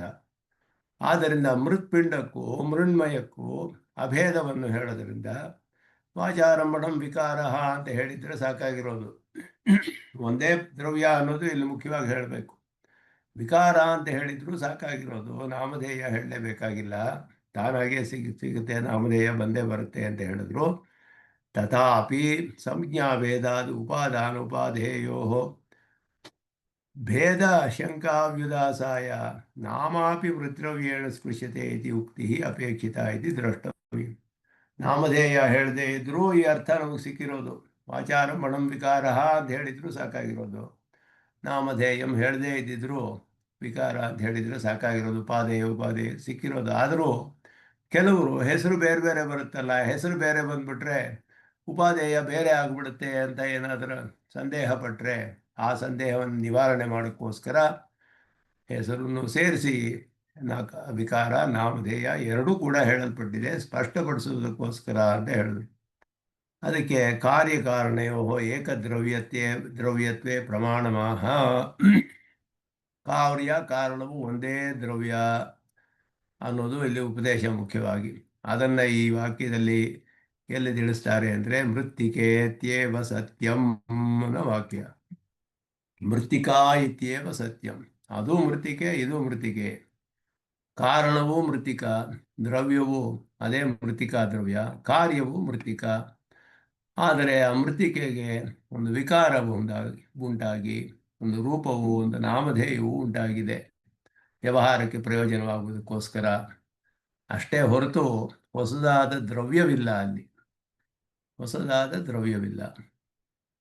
ಮೃಣ್ಮಯಂ ಘಟಾಧಿಕಂ ಮೃತ್ತಿಕಾ ಇತ್ಯೇವ ಪ್ರಮಾಣ ಪ್ರತಿಪನ್ನಂ. ಇಲ್ಲ, ಪ್ರತ್ಯಕ್ಷವಾಗಿಯೂ ತಿಳಿದು ಬರುತ್ತೆ. ನೈಯಾಯಿಕರಿಗೆ ನಾವು ಇದೇ ಪ್ರಶ್ನೆ ಮಾಡ್ತೀವಿ, ಘಟದಲ್ಲಿ ಮಣ್ಣನ್ನು ಬಿಟ್ಟು ಬೇರೆ ಯಾವ ದ್ರವ್ಯವನ್ನು ಕಾಣ್ತೀರಾ ನೀವು ಅಂತ ಕೇಳ್ತೀವಿ. ಬೇರೆ ಯಾವ ದ್ರವ್ಯವೂ ಕಂಡು ಬರೋದಿಲ್ಲ. ಮಣ್ಣನ್ನು ಬಿಟ್ಟು ಇನ್ನೊಂದು ದ್ರವ್ಯ ತೆಕ್ಕೊಡಿ ನೋಡೋಣ. ಎರಡು ದ್ರವ್ಯ ಇರಬೇಕಾಗ, ಮಣ್ಣಿನಿಂದ ಮಾಡಿರೋದದು. ಹೊಸದಾದ ದ್ರವ್ಯ ಉತ್ಪನ್ನವಾಗುತ್ತೆ ಅಂದರೆ ಎಲ್ಲಿ ಕಾಣಬರುತ್ತೆ, ಎಲ್ಲಿದೆ ತೋರಿಸಿ. ಅದನ್ನು ತೋರ್ಸೋಕ್ಕಾಗೋದಿಲ್ಲ, ಪ್ರಮಾಣದಿಂದ ತಿಳಿಸೋಕ್ಕಾಗೋದಿಲ್ಲ. ತರ್ಕದಲ್ಲಿ ಬೇಕಾದರೂ ಹೇಗೆ ಬೇಕಾದರೂ ಹೇಳ್ಕೋಬಹುದು. ಆದರೆ ಮೃತ್ತಿಕಾ ಇತ್ಯೇವ ಸವ್ಯಂ ಪ್ರಮಾಣ ಪ್ರತಿಪನ್ನಂ ನತು ದದ್ಭಿನ್ನತ್ವೇನ, ಅದಕ್ಕಿಂತ ಬೇರೆ ಅಂತ ತಿಳಿದು ಬರೋದಿಲ್ಲ. ಮಣ್ಣು ಅಂತಲೇ ತಿಳಿದು ಬರುತ್ತೆ, ಘಟವೆಲ್ಲ ಮಣ್ಣಿಗಿಂತ ಬೇರೆಯಾದದ್ದು ಅಂತ ತಿಳಿದು ಬರೋದಿಲ್ಲ. ಯದ್ವಾ ಮೃಣ್ಮಯಂ ಮೃತ್ತಿಕಾ ಇತಿ ವಾಕ್ಯಮೇವ ಸತ್ಯಂ ಅಬಾಧಿತಾರ್ಥಕಂ ಇತ್ಯರ್ಥಃ. ಮೃಣ್ಮಯವೂ ಮೃತ್ತಿಕೆಯೇ ಅನ್ನೋ ವಾಕ್ಯವು ಸತ್ಯವು ಅನ್ನೋದು ಕೂಡ ಅಬಾಧಿತವಾದ ಪ್ರಮಾಣ ಅನ್ನೋದನ್ನು ತಿಳಿಸುತ್ತೆ, ಯಾರು ತಳ್ಳಿ ಹಾಕಕ್ಕಾಗೋದಿಲ್ಲ. ತತಶ್ಚ ಉಪಾದಾನ ಉಪಾದೇಯೋ ಅಭೇದಾತ್ ಉಪಾದಾನೇ ಜ್ಞಾತೆ ಉಪಾದೇಯಸ್ಯ ಜ್ಞಾತತಾ ಭವತಿ. ಉಪಾದಾನವು ತಿಳಿದುಬಿಟ್ರೆ ಉಪಾದೇಯವು ತಿಳಿದ ಹಾಗೆ ಆಗುತ್ತೆ ಅಂತ ಅರ್ಥ ಇಲ್ಲಿ. ಆದ್ದರಿಂದ ಇಲ್ಲಿ ಉಪಾದಾನ ಉಪಾದೇಯಗಳಿಗೆ ಅಭೇದ, ಅದುವೇ ಅಲ್ಲಿ ಹೇಳುವಾಗ ಆರಂಭಣ ಶಬ್ದಾದಿಭ್ಯ ಸೂತ್ರಕಾರದಲ್ಲಿ ಹೇಳಿದ್ರು. ತದನನ್ಯತ್ವಂ ಆರಂಭಣ ಶಬ್ದಾದಿಭ್ಯ ಅಂತ ಸೂತ್ರ. ಆರಂಭಣಾಧಿಕರಣ ಅನ್ನೋದು ಒಂದು ದೊಡ್ಡ ಮುಖ್ಯವಾದ ಅಧಿಕರಣ. ಅಲ್ಲಿಯೇ ಭಾಷಿಕಾರರು ಬ್ರಹ್ಮಸೂತ್ರಗಳಲ್ಲಿ ಆರಂಭಣಾಧಿಕರಣದಲ್ಲಿ ಇದೆಲ್ಲ ವಿಸ್ತಾರವಾಗಿ ವಿಚಾರ ಮಾಡ್ತಾರೆ. ನೈಯಾಯಿಕರ ಮತವನ್ನೇ ವಿಸ್ತಾರವಾಗಿ ವಿಚಾರ ಮಾಡಿ ಅಲ್ಲಿ ಈ ಸ್ಥಾಪನೆ ಮಾಡ್ತಾರೆ ಈ ವಾಕ್ಯಗಳೆಲ್ಲ ಅರ್ಥಗಳಿಗೆ. ತದ್ ಅನನ್ಯತ್ವಂ ಅಂದರು. ತತ್ ಅಂತ ಹೇಳಿದ್ರೆ ಕಾರ್ಯಕಾರಣಗಳಲ್ಲಿ ಅನನ್ಯತ್ವ. ಹೇಗೆ ಅಂದರೆ ಆರಂಭಣ ಶಬ್ದಾದಿಭ್ಯ, ಆರಂಭಣ ಅನ್ನೋದು ಇಲ್ಲಿಯೇ ವಾಚಾರಂಭಣಂ ಅನ್ನೋದರಲ್ಲಿ ಆರಂಭಣ ಶಬ್ದ. ಅದನ್ನು ಅಲ್ಲಿ ಸೂತ್ರಕಾರರು ಅದನ್ನು ತಿಳಿಸಿ ಆರಂಭಣ ಶಬ್ದಾದಿಭ್ಯ ತದನನ್ಯತ್ವಂ ಅಂತ ಸೂತ್ರ ಇಲ್ಲಿ ಹಾಕ್ತಾರೆ. ಆದ್ದರಿಂದ ಇಲ್ಲಿ ಬೇರೆ ಮತದಲ್ಲಿ ಹೇಳುವ ಅರ್ಥಗಳನ್ನು ಇಲ್ಲಿ ವಿಚಾರ ಮಾಡ್ತಾರೆ ಸ್ವಲ್ಪ. ಬೇರೆ ಮತವು ಹೇಗೆ ಸರಿ ಇಲ್ಲ ಅನ್ನೋದನ್ನು ತಿಳಿಸ್ತಾರೆ. ಏತೇನ ವಿಕಾರ ವಾಚಾರಂಭಣಂ ವಾಗಾಲಂಬನ ಮಾತ್ರಂ. ವಿಕಾರವು ವಾಚಾರಂಭಣಂ ಅಂತ ಹೇಳಿದ್ರೆ ವಾಗಿನ ಆಲಂಬನ ಮಾತ್ರವೇ, ವಾಕಿನೊಡನೆ ವಾಕನ್ನು ಆಲಂಬನೆಯಾಗಿ ಹೊಂದಿದೆ ಅಷ್ಟೇ. ವಿಕಾರ ಅನ್ನುವ ಪದಾರ್ಥ ಇಲ್ಲ ಅಂತ ಹೇಳ್ತಾರೆ. ವಾಕನ್ನು ಅವಲಂಬಿಸಿದೆ ಹೊರತು ವಾಗಾಲಂಬನಂ, ವಾಕಿನೊಡನೆ ಸಂಬಂಧ ಹೊಂದತೆಯೇ ಹೊರತು ವಿಕಾರ ಅನ್ನೋ ನಿಜವಾಗುವ ಒಂದು ಪದಾರ್ಥ ಇಲ್ಲ ವಿಕಾರ ಅಂತ. ಬರೀ ಹೆಸರು, ಬರೀ ಶಬ್ದದಲ್ಲಿ ಹೇಳಲ್ಪಡುತ್ತೆ ಅಷ್ಟೇ. ವಿಕಾರ ಅನ್ನೋದು ನಿಜವಾಗಿಯೂ ಪದಾರ್ಥ ಇಲ್ಲ ಅನ್ನೋದು ಅದ್ವೈತ ಮತ. ನಾಮಧೇಯ ಅಂತ ಹೇಳಿದ್ರೆ ಸ್ವಾರ್ಥೇ ಧ್ಯೇಯ ನಾಮ ಏವ ಕೇವಲಂ ವಾಗಾಲಂಬನ ಮಾತ್ರಂ. ನಾಮ ಏವ ಕೇವಲಂ, ಹೆಸರು ಅಷ್ಟೇ, ಅದು ವಾಗಿನ ಆಲಂಬನ, ವಾಕನ್ನು ಆಲಂಬನವಾಗಿ ಹೊಂದಿದೆ ಅಷ್ಟೇ. ವಿಕಾರ ಹೆಸರು ಮಾತ್ರವೇ ಅಲ್ಲಿರೋದು. ನಾಮ ಏವ ಕೇವಲಂ ನ ವಿಕಾರ ನಾಮ ವಸ್ತು ಅಸ್ತಿ. ವಿಕಾರ ಅನ್ನುವ ಪದಾರ್ಥವೇ ಇಲ್ಲ, ಅದು ಅದ್ವೈತ ಮತ ಇದು. ಮೃತ್ತಿಕಾ ಏವ ಸತ್ಯಂ ಮಿತಿ ಯತ್. ಯಾಕೆ ಅಂದರೆ ಮೃತ್ತಿಕಾ ಏವ ಸತ್ಯಂ ಮೃತ್ತಿಕಾ ಇತ್ಯೇವ ಸತ್ಯಂ ಅಂತ ಹೇಳಿದ್ರು. ಮೃತ್ತಿಕಾ ಇತ್ಯೇವ ಸತ್ಯಂ ಅಂತ ಹೇಳಿರೋದ್ರಿಂದ ನಾಮ ಒಂದೇ, ಅಲ್ಲಿ ನಾಮಧೇಯ ಒಂದೇ ಇರೋದು, ವಿಕಾರವೇ ಇಲ್ಲ, ಅದು ಮೃತ್ತಿಕೆ ಇದು ಮೃತ್ತಿಕೆಯೇ, ಘಟತ್ವ ಅನ್ನೋ ರೂಪವಿಲ್ಲ, ಅದು ಮಿಥ್ಯೆ ಅಂತ ಹೇಳಿದ್ರು, ವಿಕಾರವೇ ಇಲ್ಲ ಅಂತ ಹೇಳಿದ್ರು. ಹಾಗೆ ಸೃಷ್ಟಿಯಲ್ಲಿಯೂ ಇದುವೇ ತೋರ್ತಾ ಇದೆ ಇರೋ ಹಾಗೆ ಅಷ್ಟೇ, ಅದು ಇಲ್ಲ ನಿಜವಾಗಿಯೂ ಅಂತ ಹೇಳ್ತಾರೆ. ವಾಚಾರಂಭಣಮಿತ್ಯಸ್ಯ, ಅದು ಸರಿ ಇಲ್ಲ ಅಂತ ಹೇಳ್ತಿದ್ದಾರೆ ಇಲ್ಲಿ. ತದಪಾಸ್ತಂ, ಇದನ್ನು ತಳ್ಳಿ ಹಾಕ್ತಾರೆ. ಇದೆಲ್ಲ ವಿಸ್ತಾರವಾಗಿ ವಿಚಾರ ಮಾಡಿದ್ದಾರೆ ಭಾಷ್ಯದಲ್ಲಿ, ಜಿಜ್ಞಾಸಾಧಿಕರಣದಲ್ಲಿ ಭಾಷಿಕಾರರು. ವಾಚಾರಂಭಣಮಿತ್ಯಸ್ಯ ವಾಗಾಲಂಬನಮಿತ್ಯೇತದರ್ಥಕತ್ವೇ ಪ್ರಮಾಣ ಅಭಾವಾತ್. ಬರೀ ವಾಗಾಲಂಬನೆ ಅಂದರೆ ವ್ಯವಹಾರಕ್ಕೆ ಒಳಪಡೋದು ಅಂತ ಅರ್ಥ ಮಾಡೋಕ್ಕಾಗೋದಿಲ್ಲ. ನಿಜವಾಗಿಯೂ ಅಲ್ಲಿ ವಿಕಾರ ಉಂಟಾಗುತ್ತೆ ಮಣ್ಣಿನಲ್ಲಿ. ವಿಕಾರವೇ ಇಲ್ಲ, ವಿಕಾರ ಅನ್ನೋ ಪದಾರ್ಥವೇ ಇಲ್ಲ ಅಂತ ಹೇಳೋಕ್ಕಾಗೋದಿಲ್ಲ. ಆದ್ದರಿಂದ ಇದು ಈ ವಾಚಾರಂಭಣಂ ವಿಕಾರವನ್ನು ನಮ್ಮದೇಮ ಅದ್ವೈತಕ್ಕೆ ತುಂಬ ಪ್ರಧಾನವಾದ ವಾಕ್ಯ. ಇದನ್ನು ಇಟ್ಕೊಂಡು ಎಲ್ಲ ಕಡೆಯೂ ಬರೀ ವಾಚಾರಂಭಣಂ ಶಂಕರ ಭಾಷ್ಯದಲ್ಲಿ, ಮುಂಡಕೋಪನಿಷತ್ ಭಾಷೆ, ಈ ಭಾಷೆ, ಛಂದೋಗ್ಯ ಭಾಷೆ, ಎಲ್ಲ ಭಾಷೆಗಳಲ್ಲಿಯೂ ಇದನ್ನು ಉಪಯೋಗಿಸ್ತಾರೆ. ವಿಶೇಷವಾಗಿ ಬ್ರಹ್ಮಸೂತ್ರ ಭಾಷೆಗಳಲ್ಲಿ ಇದೆಲ್ಲವೂ ಕೂಡ ವಿಕಾರ ಅಸತ್ಯ ಅಂತ ತಿಳಿಸೋದಕ್ಕೆ ಈ ಪ್ರಮಾಣವನ್ನು ತೋರಿಸ್ತಾರೆ. ಆಲಂಬನ ಅಷ್ಟೇ ಅಂತ ಅರ್ಥ ಮಾಡಿದ್ರು. ಅದಕ್ಕೆ ವಾಗಾಲಂಬನ ಬರೀ ಹೆಸರು ಉಂಟಾಗತಿಯೇ ಹೊರತು ಪದಾರ್ಥದಲ್ಲಿ ವಿಕಾರ ಉಂಟಾಗೋದಿಲ್ಲ. ವಿಕಾರ ಅನ್ನುವುದು ಒಂದು ಸತ್ಯವಲ್ಲ, ವಿಕಾರ ಅನ್ನುವ ಪದಾರ್ಥವಿಲ್ಲ ಅಂತ ಹೇಳ್ತಾರೆ. ನಾಮಧೇಯಂ ಇತಿ ಅನೇನ ವಾಗಾಲಂಬನ ಮಾತ್ರಂ ಇತ್ಯಸ್ಯ ಇತ್ರತ್ಯತಃ ಅತಿರಿಕ್ತಾರ್ಥ ಪ್ರತಿಪಾದನಾತೆ ಪುನರುಕ್ತಿಶ್ಚ. ಯಾಕೆ ಅಂದರೆ ನಾಮಧೇಯಂ ಅಂತ ಹೇಳೋದ್ರಿಂದ ವಾಗಾಲಂಬನ ಮಾತ್ರಂ ಅಂತ ಹೇಳಿದರೆ ವಾಚಾರಂಭಣಂ ವಿಕಾರ ನಾಮಧೇಯಂ, ವಿಕಾರ ವಾಚಾರಂಭಣ ಅಂದರೆ ವಾಗಾಲಂಬನ ಅಷ್ಟೇ. ನಾಮ ಒಂದೇ ಇರೋದಲ್ಲಿ ನಾಮ ಇವ ಕೇವಲಂ ನಾಮಧೇಯಂ ಅಂತ ಹೇಳಿರೋದು. ನಾಮ ಇವ ಕೇವಲಂ ವಾಗಾರಂಭಣಂ ವಿಕಾರ, ವಿಕಾರ ಬರೀ ವಾಗಾಲಂಬನ ಅಷ್ಟೇ. ವಾಕಿನಿಂದ ತಿಳಿಯಲ್ಪಡುತ್ತೆ ಅಷ್ಟೇ ಹೊರತು ಪದಾರ್ಥದಿಂದ ತಿಳಿಯಲು ಬರೋದಿಲ್ಲ. ಪದಾರ್ಥದಲ್ಲಿ ವಿಕಾರ ಇಲ್ಲ ಅಂತ ಹೇಳಿದರೆ ನಾಮಧೇಯಂ ಅಂತ ಹೇಳಿ ಇದ್ರೆ ಸಾಕ್ತಾಗಿತ್ತು. ವಾಗಾಲಂಬನ ಮಾತ್ರಂ ಅಂತ ಅರ್ಥ ಇದ್ದಿದ್ರೆ ಇನ್ನೊಂದು ಅರ್ಥವನ್ನು ಯಾಕೆ ಪ್ರತಿಪಾದನೆ ಮಾಡಬೇಕು? ಎರಡು ವಿಷಯವನ್ನು ನಾಮಧೇಯ ಅಂತ ಒಂದೇ ಹೇಳಬೇಕಾಗಿತ್ತಲ್ಲಿ. ಆದ್ದರಿಂದ ಮೃತ್ತಿಕಾ ಸತ್ಯತ್ವ ಮಾತ್ರತ್ವ ವಿವಕ್ಷಾಯಾಮಿತಿ ಶಬ್ದವೈಯರ್ಥ್ಯಂಚ. ಮೃತ್ತಿಕಾ ಸತ್ಯತ್ವ ಮಾತ್ರವತ್ವ ವಿವಕ್ಷಾಯಾಮ್ ಅಂತ ಹೇಳಿದ್ರೆ ಮೃತ್ತಿಕೆ ಒಂದೇ ಸತ್ಯ ಅಂತ ಹೇಳುವಾಗ ಶಬ್ದವು ವ್ಯರ್ಥವಾಗುತ್ತೆ ಅಲ್ಲಿ. ಮೃತ್ತಿಕಾ ಒಂದೇ ಸತ್ಯ, ಇನ್ನೇನು ಇಲ್ಲವೇ ಇಲ್ಲ ಅಂತ ಹೇಳಿದರೆ ನಾಮಧೇಯ ವಿಕಾರ ಶಬ್ದಗಳೆಲ್ಲ ಯಾಕೆ ಉಪಯೋಗಿಸ್ಬೇಕಾವಾಗ? ಅದೆಲ್ಲ ವ್ಯರ್ಥವಾಗಿಬಿಡುತ್ತೆ.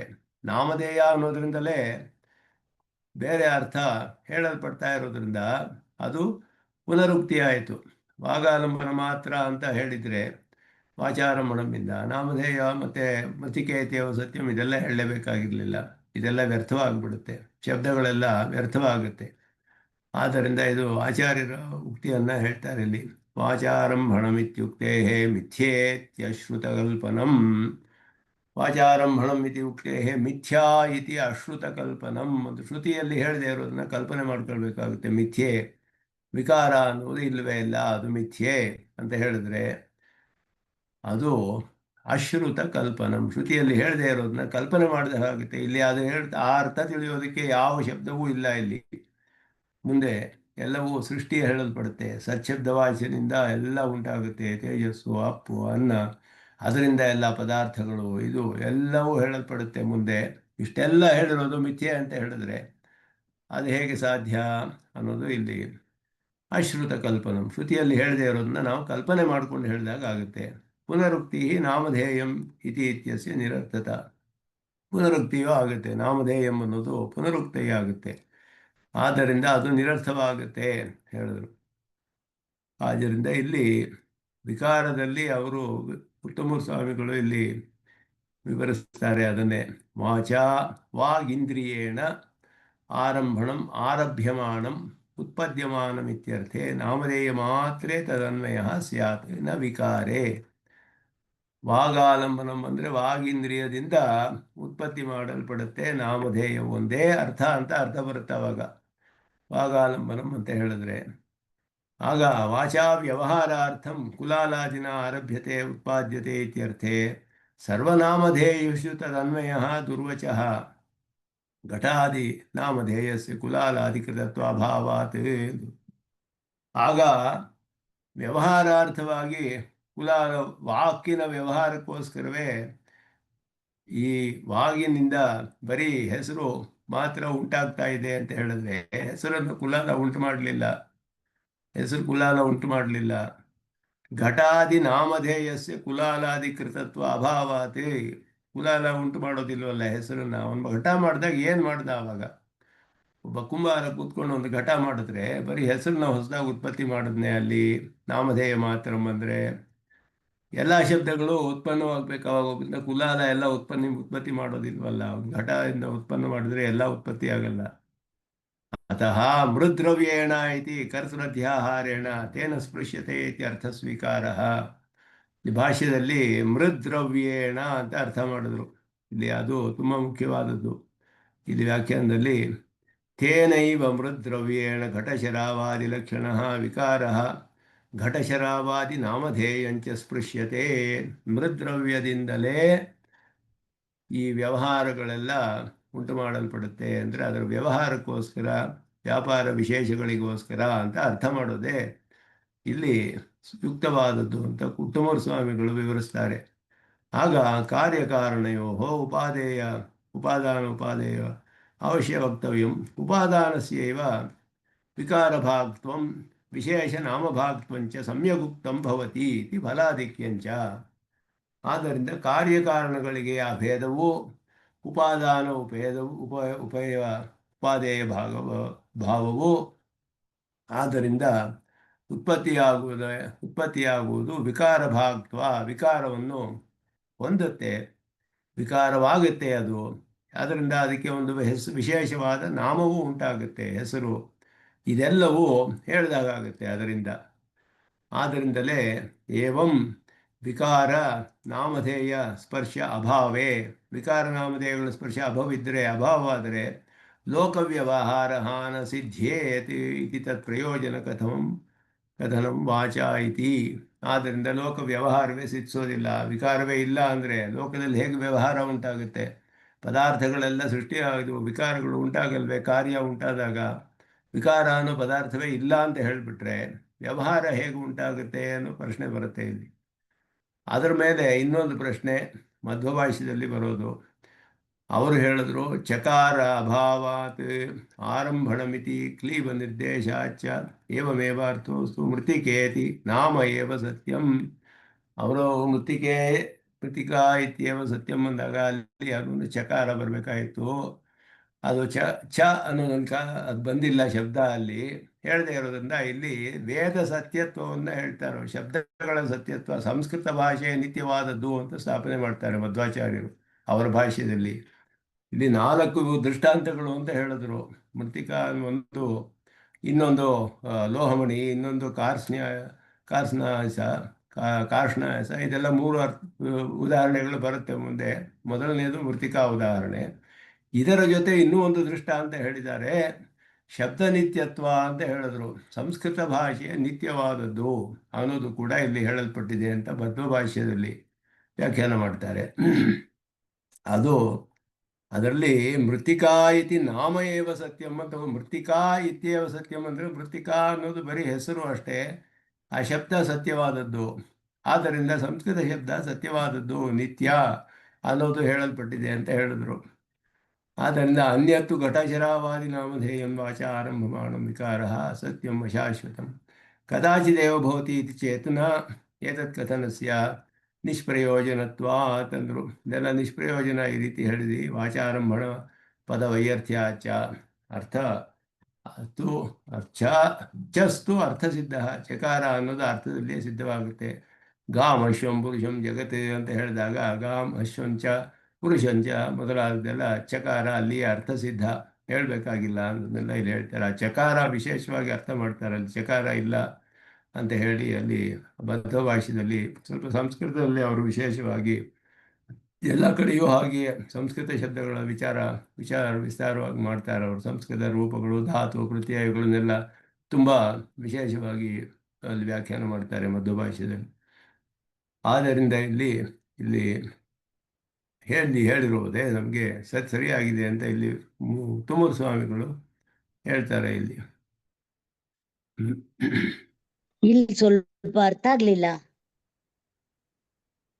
ಚ ಅನ್ನೋದು ಅಲ್ಲಿ ಇಲ್ಲ, ಮೂಲದಲ್ಲಿ ಚಕಾರ ಇಲ್ಲದೆ ಇರೋದ್ರಿಂದ ಮೃತ್ತಿಕಾ ಚ ಅಂತ ಹೇಳ್ಬೇಕಾಯ್ತು. ಬರೀ ಮೃತ್ತಿಕಾ ಅಂತ ಹೇಳಿರೋದ್ರಿಂದ ಇಲ್ಲ, ಚಸ್ತು ಅರ್ಥ ಸಿದ್ಧ ಗಾಮಶ್ವಂ ಏನೋ ಇದೆಯಲ್ಲ, ಪುರುಷಂ ಜಗತ್ ಅದೊಂದು ಉದಾಹರಣೆ ಅಷ್ಟೇ. ವಾಕ್ಯ ಚಸ್ತು ಅಂದ್ರೆ ಚಹ ತು ಅಂದ್ರೆ ಚಶಬ್ದ ತು ಅಂತ ಅರ್ಥ. ಚಶಬ್ದವಾದರೂ ಅರ್ಥ ಸಿದ್ಧ ಅಂತ ಅರ್ಥ. ಅಂದ್ರೆ ಗಾಮಶ್ಚ ಶಂ ಅಂದ್ರೆ ಅದಕ್ಕೆ ಅರ್ಥನಾ? ಗಾಂಚ ಅಶ್ವಂಚ ಪುರುಷಂಚ ಜಗತ್ ಅಂತ ಅರ್ಥ. ಚ ಹೇಳ್ಬೇಕಾಗಿಲ್ಲ. ಗಾಮ್ ಅಶ್ವಂ ಪುರುಷಂ ಅಂತ ಹೇಳಿದ್ರೆ ಹಸು, ಅಶ್ವ, ಪುರುಷ ಎಲ್ಲ ಇರೋದು, ಎಲ್ಲವೂ ಇರೋದು, ಇದು ಇದೆ ಅದು ಇದೆ, ಮತ್ತು ಅಂಡ್ ಅನ್ನೋ ತಾನೇ ಸಿಗುತ್ತೆ ನಮಗೆ. This world is made of cows, humans and cows, humans, horses ಅಂದ್ರೆ cows and humans and horses ಅಂತ ಅರ್ಥ ಬರುತ್ತಲ್ಲ, ಹಾಗೆ ಚಕಾರ ಅರ್ಥ ಸಿದ್ಧ ಅಂತ ಹೇಳಿದ್ರು ಅಷ್ಟೇ. ಅಂಡರ್ಸ್ಟುಡ್ ಅಂತ ಅಂಡರ್ಸ್ಟುಡ್ ಅಷ್ಟೇ. ಅದಿರ್ಬೇಕಾಗಿಲ್ಲ ಅಲ್ಲಿ. ಅದಿಲ್ಲ ಅಂತ ಹೇಳ್ಬಿಟ್ಟು ನೀವು ಶಬ್ದ ನಿತ್ಯ ಅಂತೆಲ್ಲ ಹೇಳಕ್ಕೆ ಅಲ್ಲಿ ಪ್ರಸಕ್ತಿ ಇಲ್ಲ, ಪ್ರಯೋಜನವೂ ಇಲ್ಲ ಅಂತ ಹೇಳ್ತಾ ಇದ್ದಾರೆ. ಅದನ್ನೇ ಭಾಷೆಯಲ್ಲಿ ಶಬ್ದ ನಿತ್ಯತ್ವ ಹೇಳ್ತಾರೆ. ಸಂಸ್ಕೃತ ಭಾಷೆ ನಿತ್ಯವಾದದ್ದು, ಅದು ನಮಗೂ ಅದು ಒಪ್ಪಿಗೆ. ಆದರೆ ಇಲ್ಲಿ ಅದು ಹೇಳೋದಕ್ಕೆ ಪ್ರಸಕ್ತಿ ಇಲ್ಲ, ಪ್ರಯೋಜನ. ನಾವು ಅದನ್ನು ಒಪ್ಕೋತೀವಿ, ಆದ್ರೆ ಪ್ರಸಂಗ ಇಲ್ಲ ಇಲ್ಲಿ ಪ್ರಯೋಜನವೂ ಇಲ್ಲ. ಇದು ಉಪದೇಶ ಮಾಡ್ತಿರೋದು ಬ್ರಹ್ಮನ ಜಗತ್ಕಾರಣತ್ವ. ಇಲ್ಲಿ ಅದು ನಮಗೆ ಪ್ರಯೋಜನವಿಲ್ಲ ಅಂತ ಇಲ್ಲಿ ಹೇಳು ಸಂದರ್ಭ ಅದಕ್ಕೆ ಇಲ್ಲ ಅಷ್ಟೇ. ಮತ್ತೆ ಕಿಂಚ ಪರಮತೆ ಏನ ಶ್ರುತಂ ಶ್ರುತಂ ಭವತಿ ಸಂದರ್ಭೋಪಿ ನ ಯುಜ್ಯತೆ. ಅಶ್ರುತಂ ಶ್ರುತಂ ಭವತಿ ಅನ್ನೋದು ಬೇರೆ ಮತಗಳಲ್ಲಿ ಹೇಳಿರುವ ಅರ್ಥದ ಪ್ರಕಾರ ಇಲ್ಲಿ ನಮಗೆ ಅರ್ಥ ಸಿದ್ಧವಾಗೋದಿಲ್ಲ. ಯಾಕೆ ಅಂದರೆ ವಿಕಾರ ಪದಾರ್ಥವೇ ಇಲ್ಲ ಅಂತ ಹೇಳಿ ಎಲ್ಲ ಹೇಳೋ ಅರ್ಥವನ್ನೇ ಇಲ್ಲಿ ಹೇಳ್ತಿದ್ದಾರೆ. ಯಾಕೆ ಅಂದರೆ ಶುಕ್ತಿ ತತ್ವೇ ಜ್ಞಾತೆ, ಇದು ಅದ್ವೈತ ಮತದ ವಿಚಾರ. ಇದು ಮಧ್ಯದಲ್ಲಿ ಶಂಕರ ಇವರು ಉತ್ತಮ ಸ್ವಾಮಿಗಳು ಅಲ್ಲಿ ಮಧ್ವ ಭಾಷೆಯಲ್ಲಿ ಸ್ವಲ್ಪ ಏನೋ ಹೇಳಿದ್ರು. ಆದರೆ ಇದು ರಂಗರಾಮಾನುಜ ಭಾಷೆಯಲ್ಲಿ ಮುಂದುವರಿತಿರೋದು ಪರಮತೆ ಅನ್ನೋದು ಅದ್ವೈತ ಭಾಷೆದ್ದು. ಅವ್ರು ಹೇಳಿದ್ದು ವಿಕಾರ ಅನ್ನೋ ವಸ್ತುವೇ ಇಲ್ಲ, ಬರೀ ನಾಮಧೇಯ, ಬರೀ ವಾಕ್ಯನೊಡನೆ ಸಂಬಂಧ ಹೊಂದತೆ ಹೊರತು ಅಲ್ಲಿ ವಿಕಾರ ಅನ್ನೋದು ನಿಜವಾಗ್ಲಿ ಉಂಟಾಗೋದಿಲ್ಲ. ವಿಕಾರ ಅನ್ನೋ ಪದಾರ್ಥವೇ ಇಲ್ಲ ಅಂತ ಹೇಳ್ತಾರೆ, ಮಿಥ್ಯೆ ಅಂತ ಹೇಳಿ. ಅದು ಹೇಳಿದ್ರೆ ಅಶ್ರುತಂ ಶ್ರುತಂ ಭವತಿ, ಇದೆಲ್ಲ ಕೂಡ ಯಾವುದು ಕೂಡ ಅರ್ಥ ಸರಿ ಹೋಗೋದಿಲ್ಲ ಇಲ್ಲಿ. ಯಾಕೆ ಅಂದರೆ ಶುಕ್ತಿಯಲ್ಲಿ ರಜತವನ್ನು ನೋಡ್ತೀವಿ, ಶ್ರುತಿಯಲ್ಲಿ ರಜತವನ್ನು ಕಾಣ್ತಾನೆ ಇವನು. ಬೆಳ್ಳಿ ಅಂತೆ ಇದೆ, ಒಂದು ಕಪ್ಪೆ ಚಿಪ್ಪು ಪಳಪಳ ಅಂತ ಹೊಡಿತಾ ಇರುತ್ತೆ, ಬೆಳ್ಳಿ ಅಂತ ತಗೊಳ್ಳೋಕೆ ನೋಡ್ತಾನೆ. ಅಲ್ಲಿ ತದ್ ಅಧ್ಯಸ್ಥ ರಜತಾದೇಹೇ ನಿವೃತ್ತವಪಿ, ಆ ರಜತ ಅನ್ನೋದು ಅದರಲ್ಲಿ ಅಧ್ಯಸ್ಥವಾಗಿದೆ. ಅಧ್ಯಾಸ ಅಂದರೆ ಇಲ್ಲದೇ ಇರೋದ್ರಲ್ಲಿ ಅದನ್ನು ನೋಡೋದು. ಕಪ್ಪೆ ಚಿಪ್ಪಿನಲ್ಲಿ ಇಲ್ಲದ ರಜತವನ್ನು ಅಂದರೆ ಬೆಳ್ಳಿಯನ್ನು ನೋಡ್ತಾನೆ. ಆ ರಜತ ಮೊದಲಾದ ಹೊಟ್ಟೋಗುತ್ತೆ, ಅದು ಸರಿ ಇಲ್ಲ, ಶುಕ್ತಿಯೇ ಸರಿಯಾದದ್ದು, ಇದು ಬರೀ ಶುಕ್ತಿ, ಇದು ರಜತವಲ್ಲ ಅಂತ ತಿಳಿದಾಗ ರಜತತ್ವಸ್ಯ ಜ್ಞಾತತ್ವ ಅದರ್ಶನೇನ ಬ್ರಹ್ಮಣಿ ಜ್ಞಾತೆ ತದ್ ಅಧ್ಯಸ್ಥ ಪ್ರಪಂಚಸ್ಯ ನಿವೃತ್ತಾವಪಿ ಜ್ಞಾತತ್ವ ಸಂಭವಾತ್ ಅಂತ ಹೇಳಿದ್ರು. ಇಲ್ಲಿ ಪರಮಾತ್ಮನಿಗೂ ಪ್ರಪಂಚಕ್ಕೂ ವಿಕಾರವೇ ಇಲ್ಲ ಅಂದರೆ ಹೇಳೋದು ಅವರು ಅದರದಲ್ಲೇ ವಿವರ್ತವಾದ ಅಂತ ಹೆಸರು ಅದ್ವೈತದಲ್ಲಿ. ವಿಕಾರವಾದವಲ್ಲ, ಪರಿಣಾಮವಾದವಲ್ಲ, ವಿವರ್ತವಾದ ಪರಿಣಾಮವಾದವಲ್ಲ, ಬರೀ ಪ್ರತಿಭಾಸ ತೋರ್ತಾ ಇದೆಯಾ ಹೊರತು ನಿಜವಾಗಿಯೂ ವಿಕಾರ ಅನ್ನೋದಿಲ್ಲ. ವಿಕಾರ ಅನ್ನೋ ಪದಾರ್ಥವೇ ಇಲ್ಲ ಅಂತ ಹೇಳಿದ್ರೆ ರಜತತ್ವ ಅನ್ನೋದು ಕಂಡು ಬರುತ್ತೆ ಶುಕ್ತಿಯಲ್ಲಿ. ಆ ರಜತತ್ವ ಅನ್ನೋದು ಕಂಡು ಬರದೇ ಇದ್ರು ಅದರಲ್ಲಿ ರಜತತ್ವ ಕಂಡು ಬಂತು, ಅದು ನಿವೃತ್ತಿ ಆಗ್ಬಿಡುತ್ತೆ. ಆದರೆ ಬ್ರಹ್ಮಣಿ ಜ್ಞಾತೆ ತದಧ್ಯಸ್ಥ ಪ್ರಪಂಚಸ್ಯ ನಿವೃತ್ತವಪಿ ಜ್ಞಾತತ್ವ ಸಂಭವಾತ್ ಅಂದರು. ಇಲ್ಲಿ ಹೇಳ್ತಾರೆ ನಾವು ನಾವು ಇದು ಬೆಳ್ಳಿ ಅಲ್ಲ ಅಂತ ತಿಳಿದರೆ ತಾನೇ ನಮಗೆ ಶುಕ್ತಿ ಕಂಡು ಬರೋದು. ಅಂದರೆ ಶುಕ್ತಿ ಅಂತ ತಿಳಿಬೇಕು, ಬೆಳ್ಳಿ ಅಲ್ಲ ಅಂತ. ಮೊದಲು ಬೆಳ್ಳಿ ಅಂತ ತಿಳಿದಿದ್ವಿ. ಆದ್ದರಿಂದ ಆ ಬೆಳ್ಳಿ ಅನ್ನೋದು ನಾವು ಮೊದಲು ನೋಡಿದ್ದು ಶುಕ್ತಿ ಅನ್ನೋದು ತಿಳಿದಿಲ್ಲ ನಾವು. ಆದ್ದರಿಂದ ಬ್ರಹ್ಮನನ್ನು ನಾವು ತಿಳಿದರೆ ಅದರ ಮೇಲೆ ಅಧ್ಯಸ್ಥವಾದ ಪ್ರಪಂಚವು ನಿವೃತ್ತಿಯಾಗುತ್ತೆ ಅಂತ ಹೇಳಿದ್ರೆ, ಹಾಗೆ ತಿಳಿದ್ರು ಕೂಡ ಬ್ರಹ್ಮನನ್ನ ತಿಳಿದಂಗೆ ತಿಳಿಯಕ್ಕಾಗೋದಿಲ್ಲ. ಜ್ಞಾತತ್ವ ಅಸಂಭವಾತ್ ಶುಕ್ತೋ ರಜತ ಜ್ಞಾತಾಯಾಮ್ ರಜತಸ್ಯ ತತ್ವಂ ಜ್ಞಾತಮೇವ. ಶುಕ್ತಿಯನ್ನು ತಿಳಿದ್ರೆ ರಜತವು ತಿಳಿದ ಹಾಗೆ ಆಗುತ್ತೆ. ಇಲ್ಲೇ ಹೋಗಿದ್ರೋದನ್ನ ಹೆಂಗೆ ತಿಳಿಯೋದು? ವಿಕಾರವೇ ಇಲ್ಲ ಅಂದ್ರೆ ಶುಕ್ತಿ ವ್ಯತಿರಿಕ್ತ ರಜತ ತತ್ವಸ್ಯ ಅಭಾವಾತ್ ತತ್ ರಜತ ತತ್ವಂ ರಜತಸ್ಯ ತತ್ವಂ. ಇಲ್ಲಿ ಹೇಳಿದ್ರು ಶುಕ್ತಿಯನ್ನು ತಿಳಿದ್ರೆ ರಜತ ತಿಳಿದ ಹಾಗೆ ಆಗ್ಬಿಡುತ್ತೆ. ಯಾಕೆಂದ್ರೆ ರಜತ ಇಲ್ಲ ಅಲ್ಲಿ. ಶುಕ್ತಿ ವ್ಯತಿರಿಕ್ತ ರಜತ ತತ್ವಸ್ಯ ಅಭಾವಾತ್. ಶುಕ್ತಿಗಿಂತ ಬೇರೆ ರಜತವೇ ಇಲ್ಲ.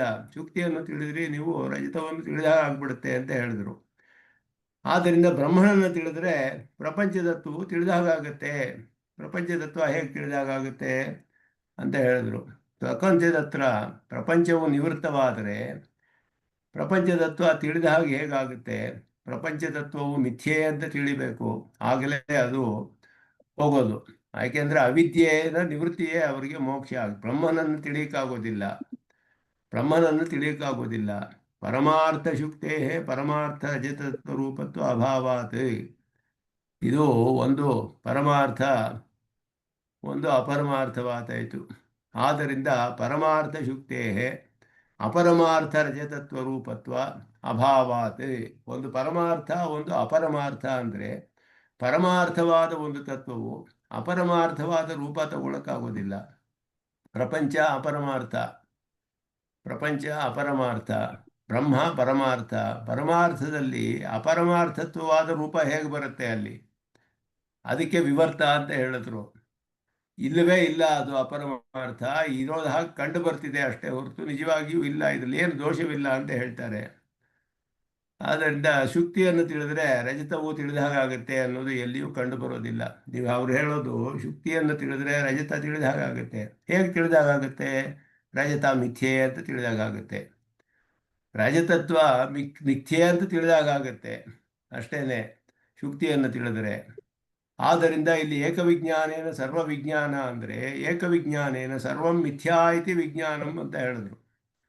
ಆ ರೀತಿ ಹೇಳಕ್ಕೆ ಇಲ್ಲಿ ಶಬ್ದಕ್ಕೆ ಪ್ರಯೋಜನ ಎಲ್ಲಿಯೂ ಈ ರೀತಿ ಅರ್ಥ ಬರೋದಿಲ್ಲ. ಇಲ್ಲಿ ಹೇಳಿರೋದು ಏನ ಅಶ್ರುತಂ ಶ್ರುತಂ ಭವತಿ ಅಂತ ಹೇಳುವಾಗ ಅಶ್ರುತವು ಮಿಥ್ಯೆ ಅಂತ ಹೇಳಲಿಲ್ವಲ್ಲ. ಅಶ್ರುತಂ ಶ್ರುತಂ ಭವತಿ ಅಂತ ಹೇಳಿದಾಗ ಮಿಥ್ಯಾ ಇತಿ ಶ್ರುತಂ ಭವತಿ ಅಂತ ಆಗುತ್ತೆ ಅಲ್ಲಿಗೆ. ಅಶ್ರುತಂ ಶ್ರುತಂ ಭವತಿ ಅಂತ ಹೇಳಿ ಇದೆಲ್ಲ ಬ್ರಹ್ಮ ಒಂದು ತಿಳಿದ್ರೆ ಮಿಕ್ಕಿದೆಲ್ಲ ಮಿಥ್ಯೆ ಅಂತ ತಿಳಿಬೇಕು. ಸರ್ವ ವಿಜ್ಞಾನವಿಲ್ಲ, ಸರ್ವ ಮಿಥ್ಯಾ ಜ್ಞಾನ. ಆ ರೀತಿ ಹೇಗೆ ಅರ್ಥ ಮಾಡ್ತೀರಾ? ಎಲ್ಲ ಮಿಥ್ಯೆ ಅಂತ ತಿಳಿಬೇಕು ಅಂದರೆ ಇಲ್ಲದೇ ಇರೋದ್ರಲ್ಲಿ ಹೇಗೆ ಉಂಟಾಗುತ್ತೆ? ಅಧ್ಯಾಸದಲ್ಲಿಯೂ ಶುಕ್ತಿ ರಜತ ಉದಾಹರಣೆಯಲ್ಲಿಯೂ ಬೇರೆಯಲ್ಲಿಯೂ ರಜತ ಇವರು ನೋಡಿದ್ರೇನೆ ಅಲ್ಲಿ ಅಧ್ಯಾಸ ಉಂಟಾಗೋದು. ರಜತವೇ ನೋಡಿಲ್ಲದೆ ಇರೋರಿಗೆ ಅಲ್ಲಿ ಅಧ್ಯಾಸವೇ ಬರೋದಿಲ್ಲ, ಭ್ರಮೆಯೇ ಬರೋದಿಲ್ಲ. ಎಂದೂ ಜೀವನದಲ್ಲಿ ರಜತವನ್ನೇ ನೋಡಿಲ್ಲದೆ ಇರೋನು ಶುಕ್ತಿಯನ್ನು ನೋಡಿ ರಜತ ಅಂತ ಹೇಗೆ ತಿಳಿತಾನೆ? ಅಥವಾ ಹಾವನ್ನೇ ನೋಡ್ದಿರೋ ಅಂತ ಅವನು ಹಗ್ಗವನ್ನು ನೋಡಿ ಹಾವು ಅಂತ ಹೇಗೆ ತಿಳಿಯಕ್ಕೆ ಸಾಧ್ಯ? ಹಾವನ್ನೇ ನೋಡಿಲ್ಲ ಜೀವನದಲ್ಲಿ ಅವನು ಹೇಗೆ ತಿಳಿತಾನೆ ಹಾವು ಅಂತ? ಅವನಿಗೆ ಹಾವಿನ ಧರ್ಮಗಳೇ ಗೊತ್ತಿಲ್ಲ ಯಾವುದು. ಹಗ್ಗವನ್ನು ನೋಡಿದ್ರೆ ಹಾವು ತಿಳಿಯೋ ಸಂಭವವೇ ಇಲ್ಲ ಅವನಿಗೆ. ಹಾವನ್ನೇ ಎಲ್ಲಾದರೂ ನೋಡಿದರೆ ಅದರ ವಿಷಯ ಏನಾದ್ರು ತಿಳಿದಿದ್ರೆ ಹಗ್ಗನನ್ನು ನೋಡಿ ಹಾವು ಅಂತ ಭ್ರಮೆ ಪಟ್ಕೊಂಡು ಭಯ ಪಟ್ಕೊಳ್ಬಹುದು. ಹಾವು ತಿಳಿದೇ ಇರೋವನಿಗೆ ಹಾಗೆ ಸಾಧ್ಯವಿಲ್ಲ. ಆದ್ದರಿಂದ ಇದು ಹಗ್ಗವನ್ನು ತಿಳಿದ್ಬಿಟ್ರೆ ಹಾವನ್ನು ತಿಳಿದಾಗುತ್ತೆ ಅಂತ ಹೇಳಿದ್ರೆ ಹಾವನ್ನು ಹೇಗೆ ತಿಳಿದಾಗುತ್ತೆ? ಹಾವು ಮಿಥ್ಯಾ ಅಂತ ತಿಳಿದಾಗುತ್ತೆ ಅಂತ ಹೇಳ್ತಾರೆ ಅವರು. ಅದನ್ನ ಬ್ರಹ್ಮನನ್ನು ತಿಳಿದ್ರೆ ಸರ್ವಂ ವಿಜ್ಞಾತಂ ಭವತಿ. ಏನ ಶ್ರುತೇನ ಅಶ್ರುತಂ ಶ್ರುತಂ ಭವತಿ ಅಂದರೆ ಅಶ್ರುತಂ ಮಿಥ್ಯಾ ಇತಿ ಶ್ರುತಂ ಭವತಿ. ಹಾಗರ್ಥ ಮಾಡಬೇಕು ಅವರು, ಹಾಗೆ ಮಾಡೋದವರು. ಬ್ರಹ್ಮನನ್ನು ತಿಳಿದ್ಬಿಟ್ರೆ ಒಂದೇ ಸತ್ಯ ಅಂತ ತಿಳಿದ್ರೆ ಮಿಕ್ಕಿದೆಲ್ಲ ಮಿಥ್ಯೆ ಅನ್ನೋದು ಗೊತ್ತಾಗ್ಬಿಡುತ್ತೆ ಅಂತ ಹೇಳಿದ್ರು. ಹಾಗೆ ಗೊತ್ತಾಗೋದಿಲ್ಲ. ಯಾವ ಉದಾಹರಣೆಯಲ್ಲೂ ನಹಿ ಶುಕ್ತೌ ಜ್ಞಾತಾಯಾಂ ರಜತತತ್ವಂ ಜ್ಞಾತಮಿತಿ ವ್ಯವಹಾರಃ ದೃಷ್ಟಚರಃ. ಶುಕ್ತಿ ತಿಳಿದ್ರೆ ರಜತತ್ವ ತಿಳಿದು ಬಿಡ್ತು ಅಂತ ಯಾರಾದರೂ ಹೇಳ್ತಾರೆಯೇ? ಹೇಳೋದಿಲ್ಲ, ಎಲ್ಲಿಯೂ ವ್ಯವಹಾರದಲ್ಲಿ ಕಂಡು ಬರೋದಿಲ್ಲ ಹಾಗೆ. ಆದ್ದರಿಂದ ಇಲ್ಲಿ ಇದು ಒಂದು ಸ್ವಲ್ಪ ಸಂಗ್ರಹವಾಗಿ ಹೇಳ್ತಾರೆ ಅಷ್ಟೇ. ಆಸ್ತಾಂ ತಾವತ್ತು ಅಂದ್ಬಿಟ್ರೆ ಅಲ್ಲಿಗೆ ನಿಂತ್ಕೊಳ್ಳಿ, ಇನ್ನು ಮುಂದೆ ಈ ವಾದ ಇಲ್ಲಿ ಬೇಡ ಅಂತ ಹೇಳಿ ಜಿಜ್ಞಾಸಾಧಿಕರಣ ನೋಡ್ಕೊಳ್ಳಿ. ಅಲ್ಲಿ ತುಂಬ ವಿಸ್ತಾರವಾಗಿ ವ್ಯಾಖ್ಯಾನ ಮಾಡಿದ್ದಾರೆ ಭಾಷಿಕಾರರು, ಅತ್ಯಂತ ವಿಸ್ತಾರವಾಗಿ ವಿಚಾರ ಮಾಡ್ತಾರೆ.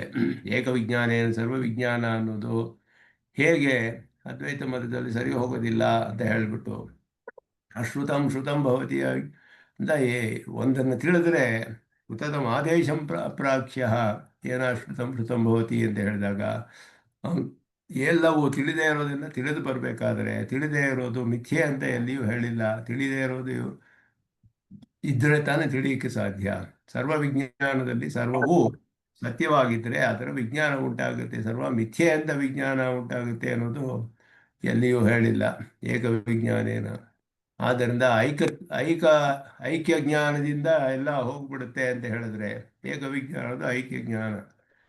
ಒಂದನ್ನು ತಿಳಿದ್ರೆ ಎಲ್ಲ ತಿಳಿಯದಂಗೆ ಆಗುತ್ತೆ. ಯಾಕೆ ಅಂತ ಹೇಳಿದ್ರೆ ಇರೋದೇ ಒಂದು ಅಂತ ಹೇಳ್ತಾರೆ ಅವರು. ಎಲ್ಲವೂ ಇದ್ರೆ ತಾನೇ ತಿಳಿಬೇಕಾದ.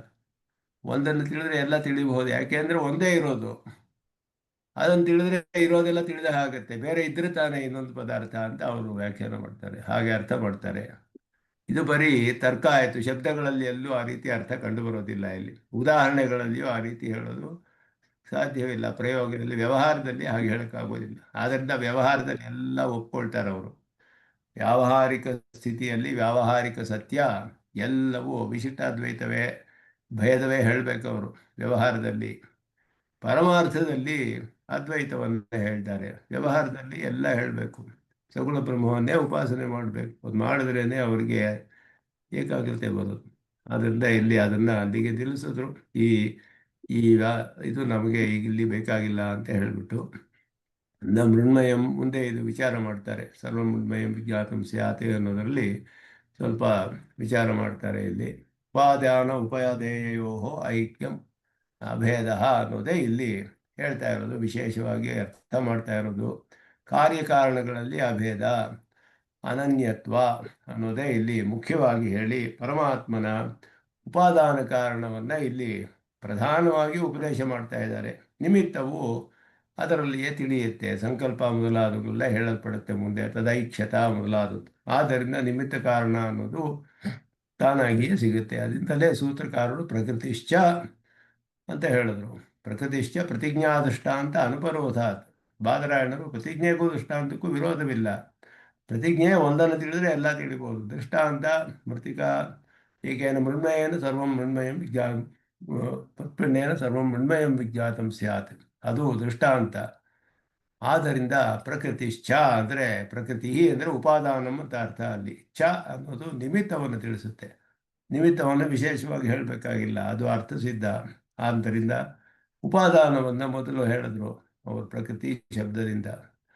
ಆದ್ದರಿಂದ ಅದುವೇ ಇಲ್ಲಿ ಉಪದೇಶ ಮಾಡ್ತಿರೋದು ಅನ್ನೋದು ನಮ್ಮ ಸಿದ್ಧಾಂತ. ಅದನ್ನು ಇನ್ನೂ ಒಂದು ಸ್ವಲ್ಪ ವಿಚಾರ ಮಾಡ್ತಾರೆ. ಈ ವಿಚಾರವನ್ನು ಇದು ಮುಂದುವರಿಸೋಣ ಅಂತ ಹೇಳಿ ಇಲ್ಲಿಗೆ ನಿಲ್ಲಿಸ್ಕೊಳ್ತೇನೆ.